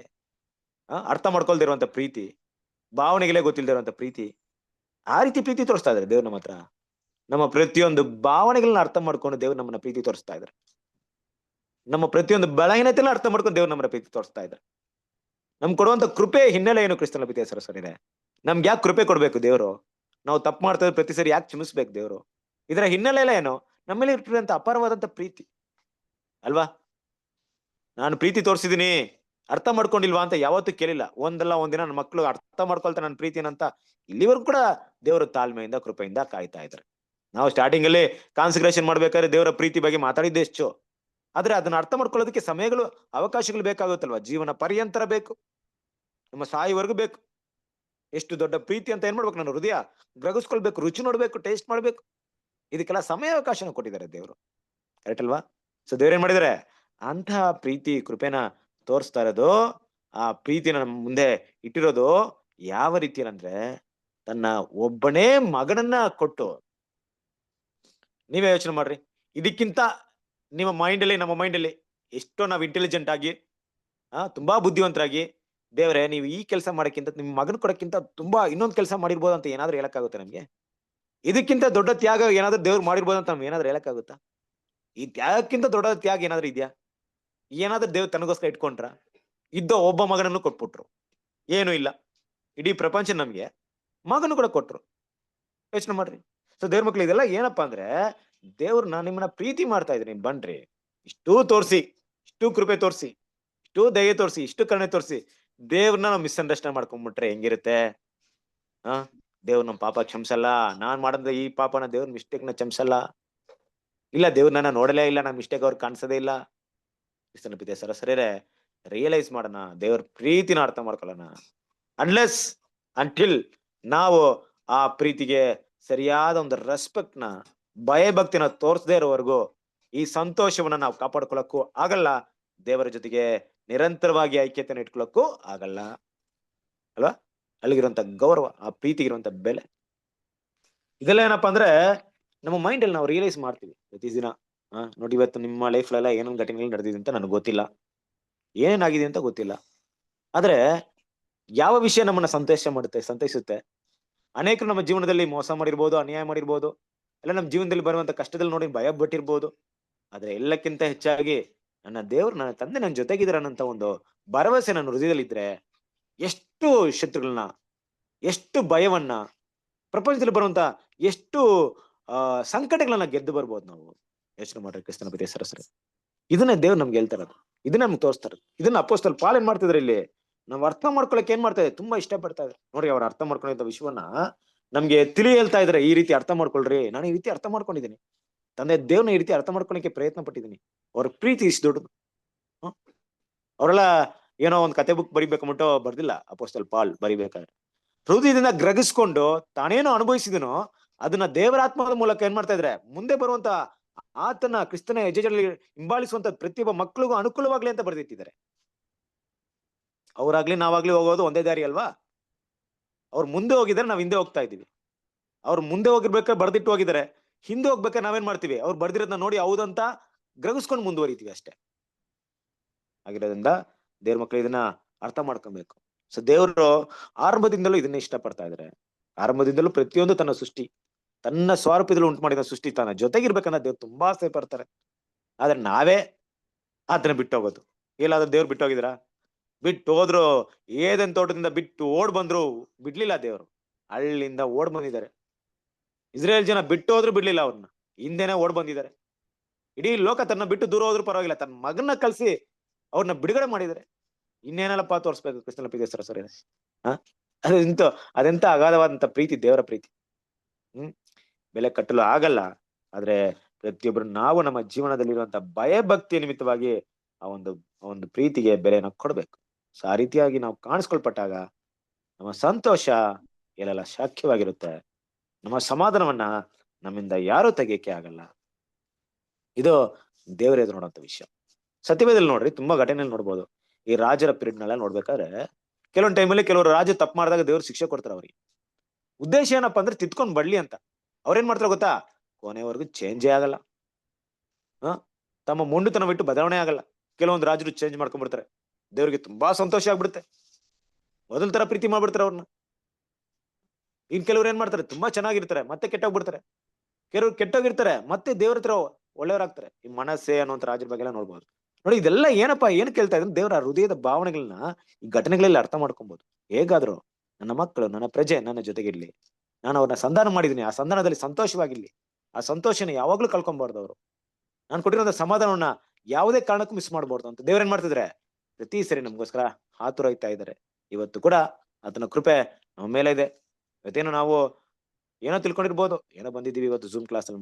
ಅನ್ಲೆಸ್ ದೇವರ ಚಿತ್ತ ಇಲ್ದೇರಿ ಈ ಪಾಠಕ್ಕೆ ನಾವು ಮಾತಾಡಕ್ಕಾಗಲ್ಲ, ನಿಮ್ಗೆ ಅದು ತಿಳಿಸಪಡಕ್ಕಾಗಲ್ಲ. ದೇವ್ರು ನಿಮ್ ಮುಂದೆ ಮಾತಾಡ್ಬೇಕಂತ ಇವತ್ತೇನು ಪ್ಲಾನ್ ಮಾಡದೇ ಇದ್ರೆ ಖಂಡಿತವಾಗಿ ನೀವು ಯಾರು ಗ್ರಹಿಸ್ಕೊಳ್ಳೋಕ್ಕೂ ಆಗ್ತಾ ಇರ್ಲಿಲ್ಲ. ಇದೆಲ್ಲ ಕೂಡ ನಮ್ಮ ದೇವರ ಪ್ರೀತಿ ಅಷ್ಟೇ, ಕ್ರಿಸ್ತನ ಪ್ರೀತಿ ಸರಸರಿದೆ. ಹಾಗಾಗಿ ಎಲ್ಲ ವಿಷಯವನ್ನ ನಾವು ಅರ್ಥ ಮಾಡ್ಕೊಳ್ಳೋಣ. ಬರುವಂತ ದಿನಗಳಲ್ಲಿ ಈ ವಾಕ್ಯವನ್ನ ನೆನಪಲ್ಲಿ ಇಟ್ಕೊಳ್ಳೋಣ. ಸೊ ತುಂಬಾ ನೀವು ಅದನ್ನ ಮೆಡಿಟೇಟ್ ಮಾಡಿದಷ್ಟು ನಿಮ್ಗೆ ತುಂಬಾ ಚೆನ್ನಾಗಿರುತ್ತೆ. ನೀವು ಧ್ಯಾನ ಮಾಡಿದಷ್ಟು. ರೋಮಪುರದವರಿಗೆ 5ನೇ ಅಧ್ಯಾಯ 10 ಮತ್ತು 11ನೇ ವಾಕ್ಯ ಇಷ್ಟು ಮಾತ್ರವಲ್ಲದೆ ನಮ್ಮ ಕರ್ತನಾದ ಯೇಸು ಕ್ರಿಸ್ತನ ಮೂಲಕ ಈ ಸಮಾಧಾನ ಹೊಂದಿದವರಾಗಿ ಆತನ ಮುಖಾಂತರ ನಾವು ಸಹ ದೇವರಲ್ಲಿ ಹರ್ಷಗೊಳ್ಳುತ್ತೇವೆ, ಸಂತೋಷ ಪಡುತ್ತೇವೆ ಅನ್ನೋದು ಮೈಂಡ್ ಇಟ್ಕೊಳ್ಳೋಣ. ಧ್ಯಾನ ಮಾಡಿ, ಮೆಡಿಟೇಟ್ ಮಾಡಿ. ದೇವರು ನಿಮ್ಮೆಲ್ಲರನ್ನು ಆಶೀರ್ವದಿಸಲಿ. ಏನಾದ್ರು ಮಾತಾಡ್ಬೇಕಾಗಿದೆಯಾ ಇವತ್ತಿನ ಪಾಠದ ಪಾಯಿಂಟ್?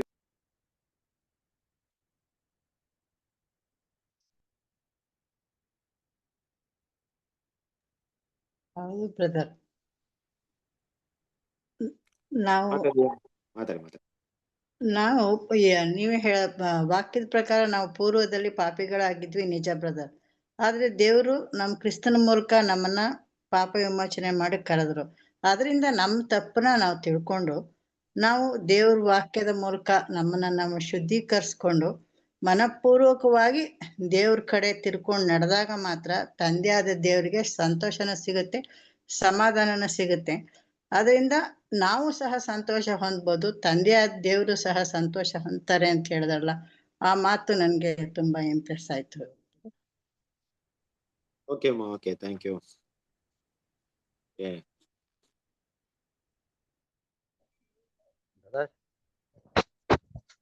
ಇರ್ಬೋದು ಬ್ರದರ್, ಮಾತಾಡಿ. ಅದೇ ಬ್ರದರ್, ಈಗ ನಾವು ಮಾಡಿದಂತ ತಪ್ಪನ್ನ ಫಸ್ಟ್ ಯೇಸು ಕ್ರಿಸ್ತ ನೋಡ್ತಾರೆ.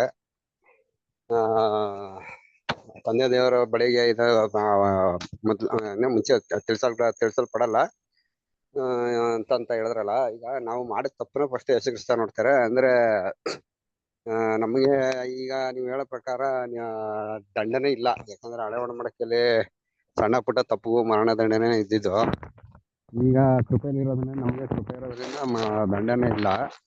ಈಗ ನಾವು ತಪ್ಪು ಮಾಡಿದ್ದ ಯೇಸು ಕ್ರಿಸ್ತನಲ್ಲಿ ನಮಗೆ ಸಂಸಲ್ಪಡ್ತದೆ. ಆದ್ರೆ ಯೇಸು ಕ್ರಿಸ್ತನೇ ಮತ್ತೆ ನಮಗೆ ತಪ್ಪು ಮಾಡ್ಬಾರ್ದು ಅನ್ನೋ ರೀತಿಯಲ್ಲಿ ಏನಾರು ಒಂದು ನಮಗೆ ತಿಳುವಳಿಕೆ ಕೊಡ್ತಾರ, ಇಲ್ಲ ದಂಡನೆ ಕೊಡ್ತಾರ ಬ್ರದರ್? ಓಕೆ, ಈಗ ತಪ್ಪು ನಾವು ಮಾಡಿದೀವಿ ಅಂದ್ಬಿಟ್ಟು ಕ್ಷಮಾಪಣೆ ಕೇಳ್ತೀವಲ್ಲ, ಕೃಪಾಸನ ಏನ್ ಮೈಂಡ್ ಅಲ್ಲಿ ಕೇಳ್ತೀವಿ? ಕೃಪಾಸನದ ಮುಂದೆ ಹೋಗಿ ತಪ್ಪಾಯ್ತು ಅಂತ ಕ್ಷಮೆ ಕೇಳ್ತೀವಲ್ಲ, ಏನ್ ಅರ್ಥ? ಅದೇನೋ ಮಾಡಿದ ತಪ್ಪನ್ನ ಮುಂದೆ ಮುಂದೆ ಮಾಡ್ತೀನಿ ಅಂತ ಕೇಳ್ತೀವಾ, ಇಲ್ಲ ಇಲ್ಲಿಗೆ ಬಿಡ್ತೀನಿ ಮಾಡಲ್ಲ ಅಂತಾನೆ ಕೇಳೋದು. ಅದೇ ಮಾಡಿದ ತಪ್ಪನ್ನ ಕ್ಷಮಿಸಿ ನಾ ತರ ಮಾಡಲ್ಲ ಅಂತಾನೆ ಕೇಳೋದು. ಮಾಡಲ್ಲ ಅಂತಾನೆ ಕೇಳ್ತೀವಿ, ಕರೆಕ್ಟಾ? ಹ್ಮ್. ಈಗ ನೀವು ಹೃದಯದಿಂದ ನಾನು ನೆಕ್ಸ್ಟ್ ಟೈಮ್ ಮಾಡ್ಲೇಬಾರ್ದಂತ ಹೃದಯ ಇದ್ರೆ, ನಿಮ್ಮ ಹೃದಯನ ನೋಡೋರು ಯಾರು? ದೇವ್ರು. ಹೌದು, ಕ್ಷಮಿಸ್ತಾರೆ. ಆದ್ರೆ ದೇವ್ರಿಗೆ ಗೊತ್ತು ಮತ್ತೆ ನೀವು ಮಾಡ್ತೀರಂತ ದೇವ್ರಿಗೆ ಗೊತ್ತು. ಆದ್ರೆ ನೀವು ನಾವು ಕೇಳಿದಂತ ಹೃದಯ ಹೆಂಗಿತ್ತು? ನಾನ್ ಮಾಡ್ಲೇಬಾರ್ದು ಅಂತಾನೆ ಕೇಳಿದ್ದೀರಾ, ಕರೆಕ್ಟಾ? ಹೌದು. ನಾನ್ ಮಾಡ್ತಾ ಇರ್ತೀನಿ, ಕ್ಷಮಿಸ್ತಾ ಇರಿ ಅಂತ ಕೇಳ್ತಿಲ್ಲ, ಯಾರು ಆ ರೀತಿ ಕೇಳಿಲ್ಲ. ನಾನ್ ಮಾಡಲ್ಲ, ನಾನ್ ಬಿಟ್ಬಿಡ್ತೀನಿ ದೇವ್ರೆ, ನನ್ ಕೃಪೆ ಕೊಡ್ರಿ, ನಾನ್ ಸಹಾಯ ಮಾಡ್ರಿ, ಈ ಪಾಪದ ಈಚೆ ಬರೋಕೆ ನಾನ್ ಸಹಾಯ ಮಾಡ್ರಿ ಅಂತಾನೆ ಕೇಳಿದ್ದೀರಾ. ಹೃದಯವನ್ನ ನೋಡಿ ದೇವ್ರು ಕ್ಷಮಿಸಿದ್ರೆ, ಮೇ ಬಿ ನಾಳೆ ದಿವಸ ನಿಮ್ ಬೆಳಗ್ಗೆ ಮತ್ತೆ ಮಾಡಿದ್ರು ಮತ್ತೇನೆ ಕ್ಷಮಿಸ್ತಾರೆ. ಆದ್ರೆ ಹೃದಯದಲ್ಲಿ ಒಂದು ಅಂದ್ರೆ ನಾನ್ ಬಿಡದೇ ಇಲ್ಲ, ಮಾಡ್ತಾನೆ ಇರ್ತೀನಿ, ಕ್ಷಮಾಪಣೆ ಕೇಳ್ತಾ ಇದ್ದೀನಿ ತಂದೆ ದೇವ್ರು ಯಾವಾಗ್ಲೂ ಕ್ಷಮಿಸ್ತಾರೆ. ಓಕೆನಾ? ಅದೇ ಕ್ಷಮಾಪಣೆ ಕೇಳು ಕೂಡ ಅದೇ ಹೃದಯದಲ್ಲಿ ಮತ್ತೆ ಮತ್ತೆ ತಪ್ಪು ಮಾಡ್ತಾ ಇದ್ರೆ ಕ್ಷಮಾಪಣೆ ಇಲ್ಲ. Thank you. ಅದೇ ಹೃದಯದಲ್ಲಿ ಅಂತಲ್ಲ, ಕೇಳ್ಬೇಕಾದ್ರೆ ನನ್ನ ಹೃದಯ ಹೆಂಗಿರುತ್ತೆ ಅಂತ ದೇವ್ರು ನೋಡ್ತಾ ಇದ್ರೆ. ಅದೇ ಹೃದಯ ಅಂದ್ರೆ ಈಗ ಯಾವ ರೀತಿ ಅಂದ್ರೆ, ನಾನು ಮಿಸ್ಟೇಕ್ ಮಾಡ್ಬೇಕಂತ ಇಷ್ಟಪಡ್ತಾ ಇಲ್ಲ. ಮುಂದೆ ರೋಮಪುರದ 8ನೇ ಅಧ್ಯಾಯದಲ್ಲಿ ಬರುತ್ತೆ ಟಾಪಿಕ್, ನೋಡೋಣ ಅದ್ರ ಬಗ್ಗೆ. ನಾನು ಮಿಸ್ಟೇಕ್ ಮಾಡ್ಬೇಕಂತ ಇಷ್ಟಪಡಲ್ಲ, ಆದ್ರೂ ಬಲಹೀನತೆ ಮಾಡ್ತಾ ಇರ್ತೀನಿ. ಪ್ರತಿ ದಿನ ಅದನ್ನ ಬದಲಾವಣೆ ಮಾಡ್ಕೋಬೇಕಂತ ದೇವ್ರ ಹತ್ರ ಕ್ಷಮಾಪಣೆ ಕೇಳಿದ್ರೆ ದೇವ್ರು ಕ್ಷಮಿಸ್ತಾರೆ. ಬಲಹೀನತೆ ಮಾಡ್ಬೇಕಂತ ಕ್ಷಮಿಸ್ತಾರೆ. ಆದ್ರೆ ನನ್ನ ಹೃದಯ ಗೊತ್ತು, ನಾನು ಈ ಪಾಪವನ್ನು ಬಿಡದೇ ಇಲ್ಲ ಅಂದ್ಬಿಟ್ಟು ನಾನು ಮಾಡ್ತಾನೆ ಇರ್ತೀನಿ ಅಂದ್ಬಿಟ್ಟು.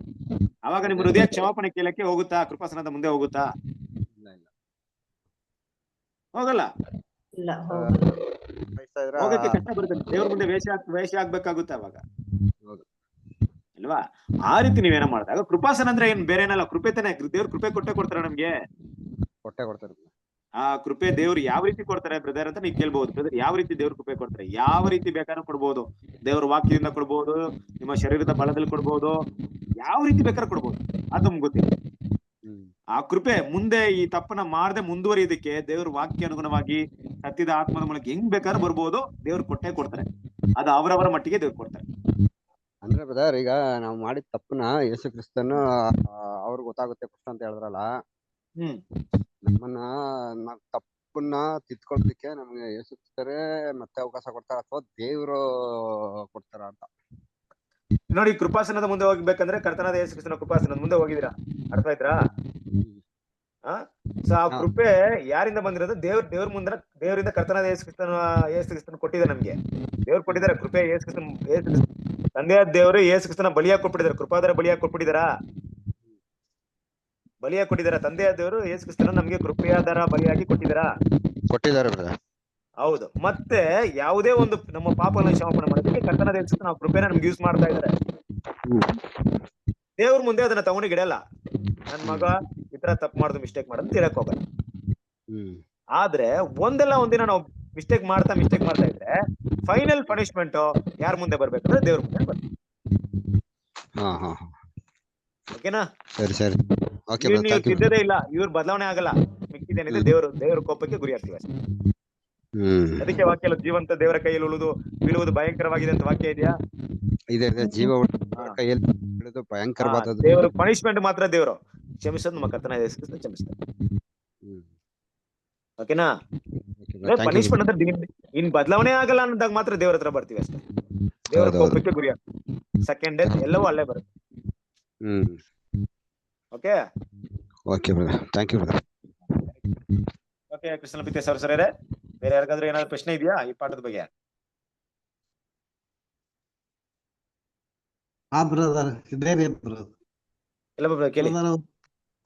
ಬ್ರದರ್, ಯೇಸುಸ್ವಾಮಿ ಸಹ ನಮ್ಮ ತರ 100% ಮನುಷ್ಯನಾಗಿ ಬಂದು ಆತನು ಯಾವುದನ್ನು ಎಲ್ಲ ಇದನ್ನ ಮಾಡಿದ್ರು ಪಾಪ ಮಾತ್ರ ಮಾಡಲಿಲ್ಲ ಅಂತ ನಾವು ಹೇಳಿದ್ರಲ್ಲ ಬ್ರದರ್, ಅದು ಸತ್ಯ ಬ್ರದರ್. ಯಾಕಂದ್ರೆ ಅವ್ರು ನಮ್ಮ ತರ ಎಲ್ಲ ಜೀವ ಮಾಡಿ 33 ವರ್ಷ ಆದ್ರೂ ಪಾಪ ಮಾತ್ರ ಮಾಡಲಿಲ್ಲ. ಆದ್ರೆ ಇನ್ನೊಬ್ಬರನ್ನ ಕ್ಷಮಿಸಿ ಅವರು ತನ್ನ ಜೀವವನ್ನು ಕೊಟ್ಟರು ಬ್ರದರ್.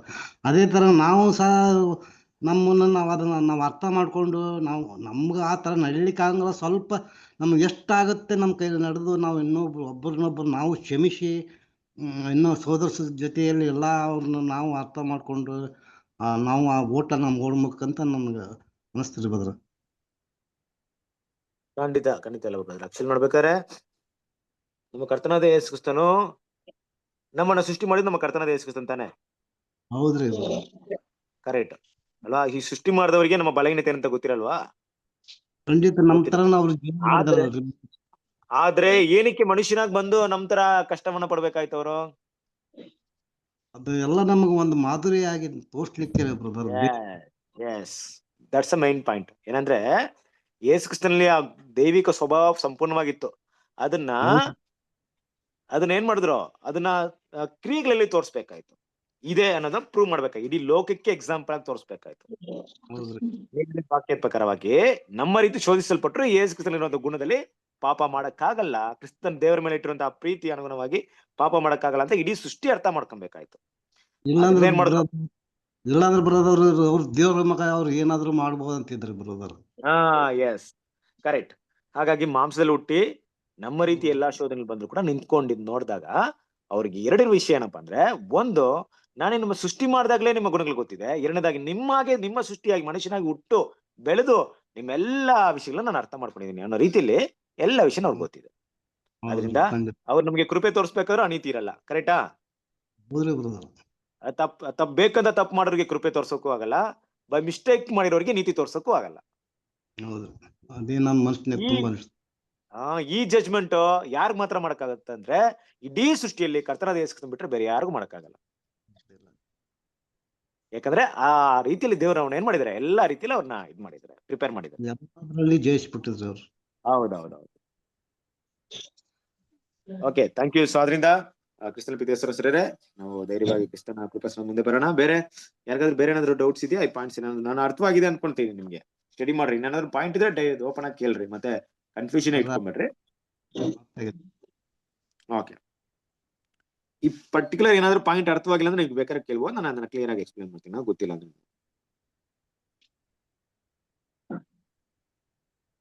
ಓಕೆ. ಸಾಗಿರ್ಬೇಕಾದ್ರೆ ನಾವು ಇವತ್ತಿನ ರಾತ್ರಿ ಗೀತೆನ ಓದಿ ಪಾಠವನ್ನು ಮುಗಿಸೋಣ. ಯಾರು ಓದ್ತೀರಾ ರಾತ್ರಿ ಗೀತೆಗಳು?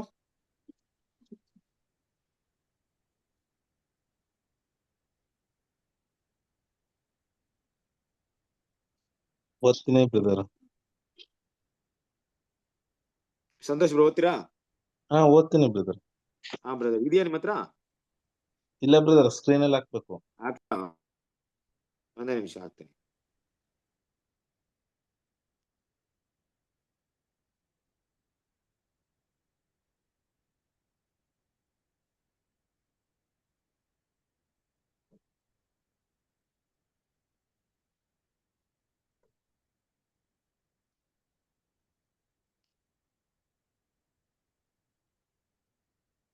ಕಾಣಿಸ್ತಾ ಇದೆಯಾ? ಕಾಣಿಸ್ತಾ ಇದೆ ಬ್ರದರ್. ಓಕೆ.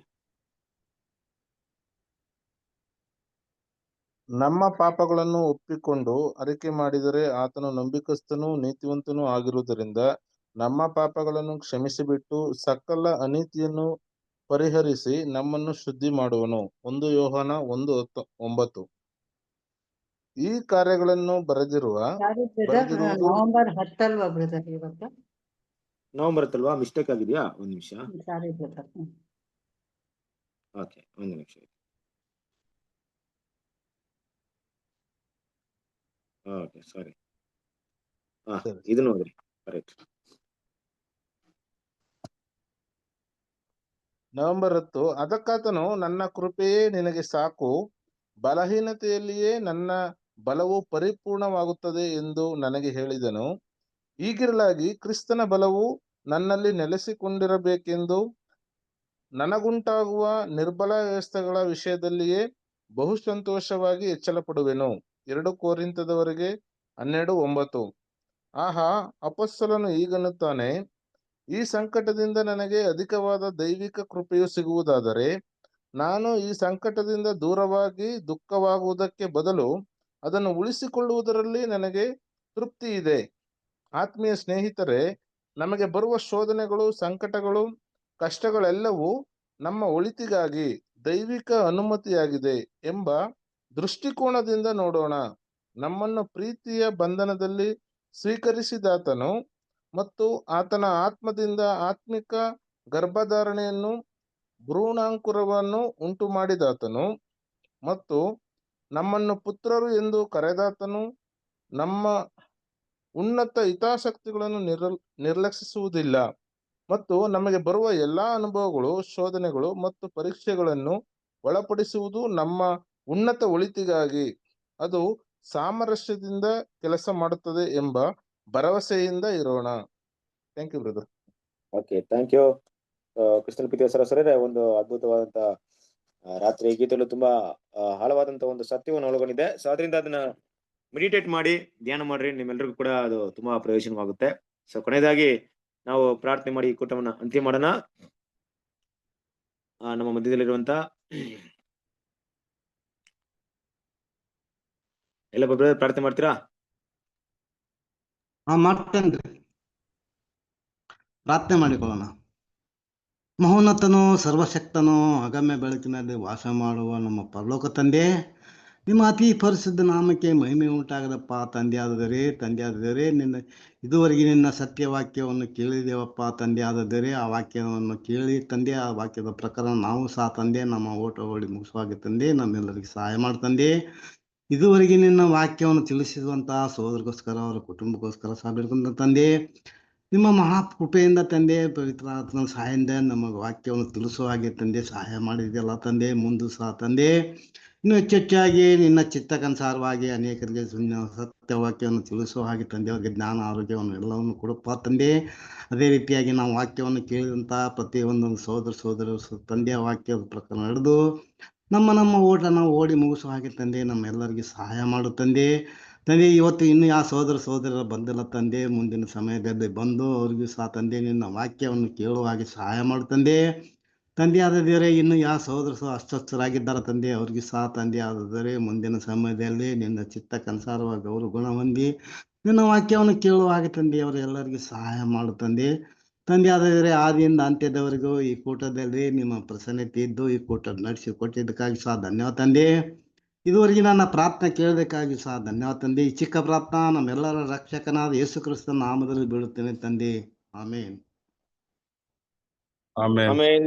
ಥ್ಯಾಂಕ್ ಯು ಕ್ರಿಸ್ತನಲ್ಲಿ ಪ್ರೀತಿಯ ಸಹೋದರರಿಗೆ. ನಮಸ್ತೆ. Thank you brother. ಎಲ್ಲ ಬ್ರದರ್ಸ್ ನಮಸ್ತೆ. Thank you brother. ನಮಸ್ತೆ. ದೇವರು ನಿಮ್ಮೆಲ್ಲರನ್ನ ಆಶೀರ್ವದಿಸಲಿ. Thank you. ಎಲ್ಲ ಬ್ರದರ್ ಸಿಸ್ಟರ್ ನಮಸ್ತೆ.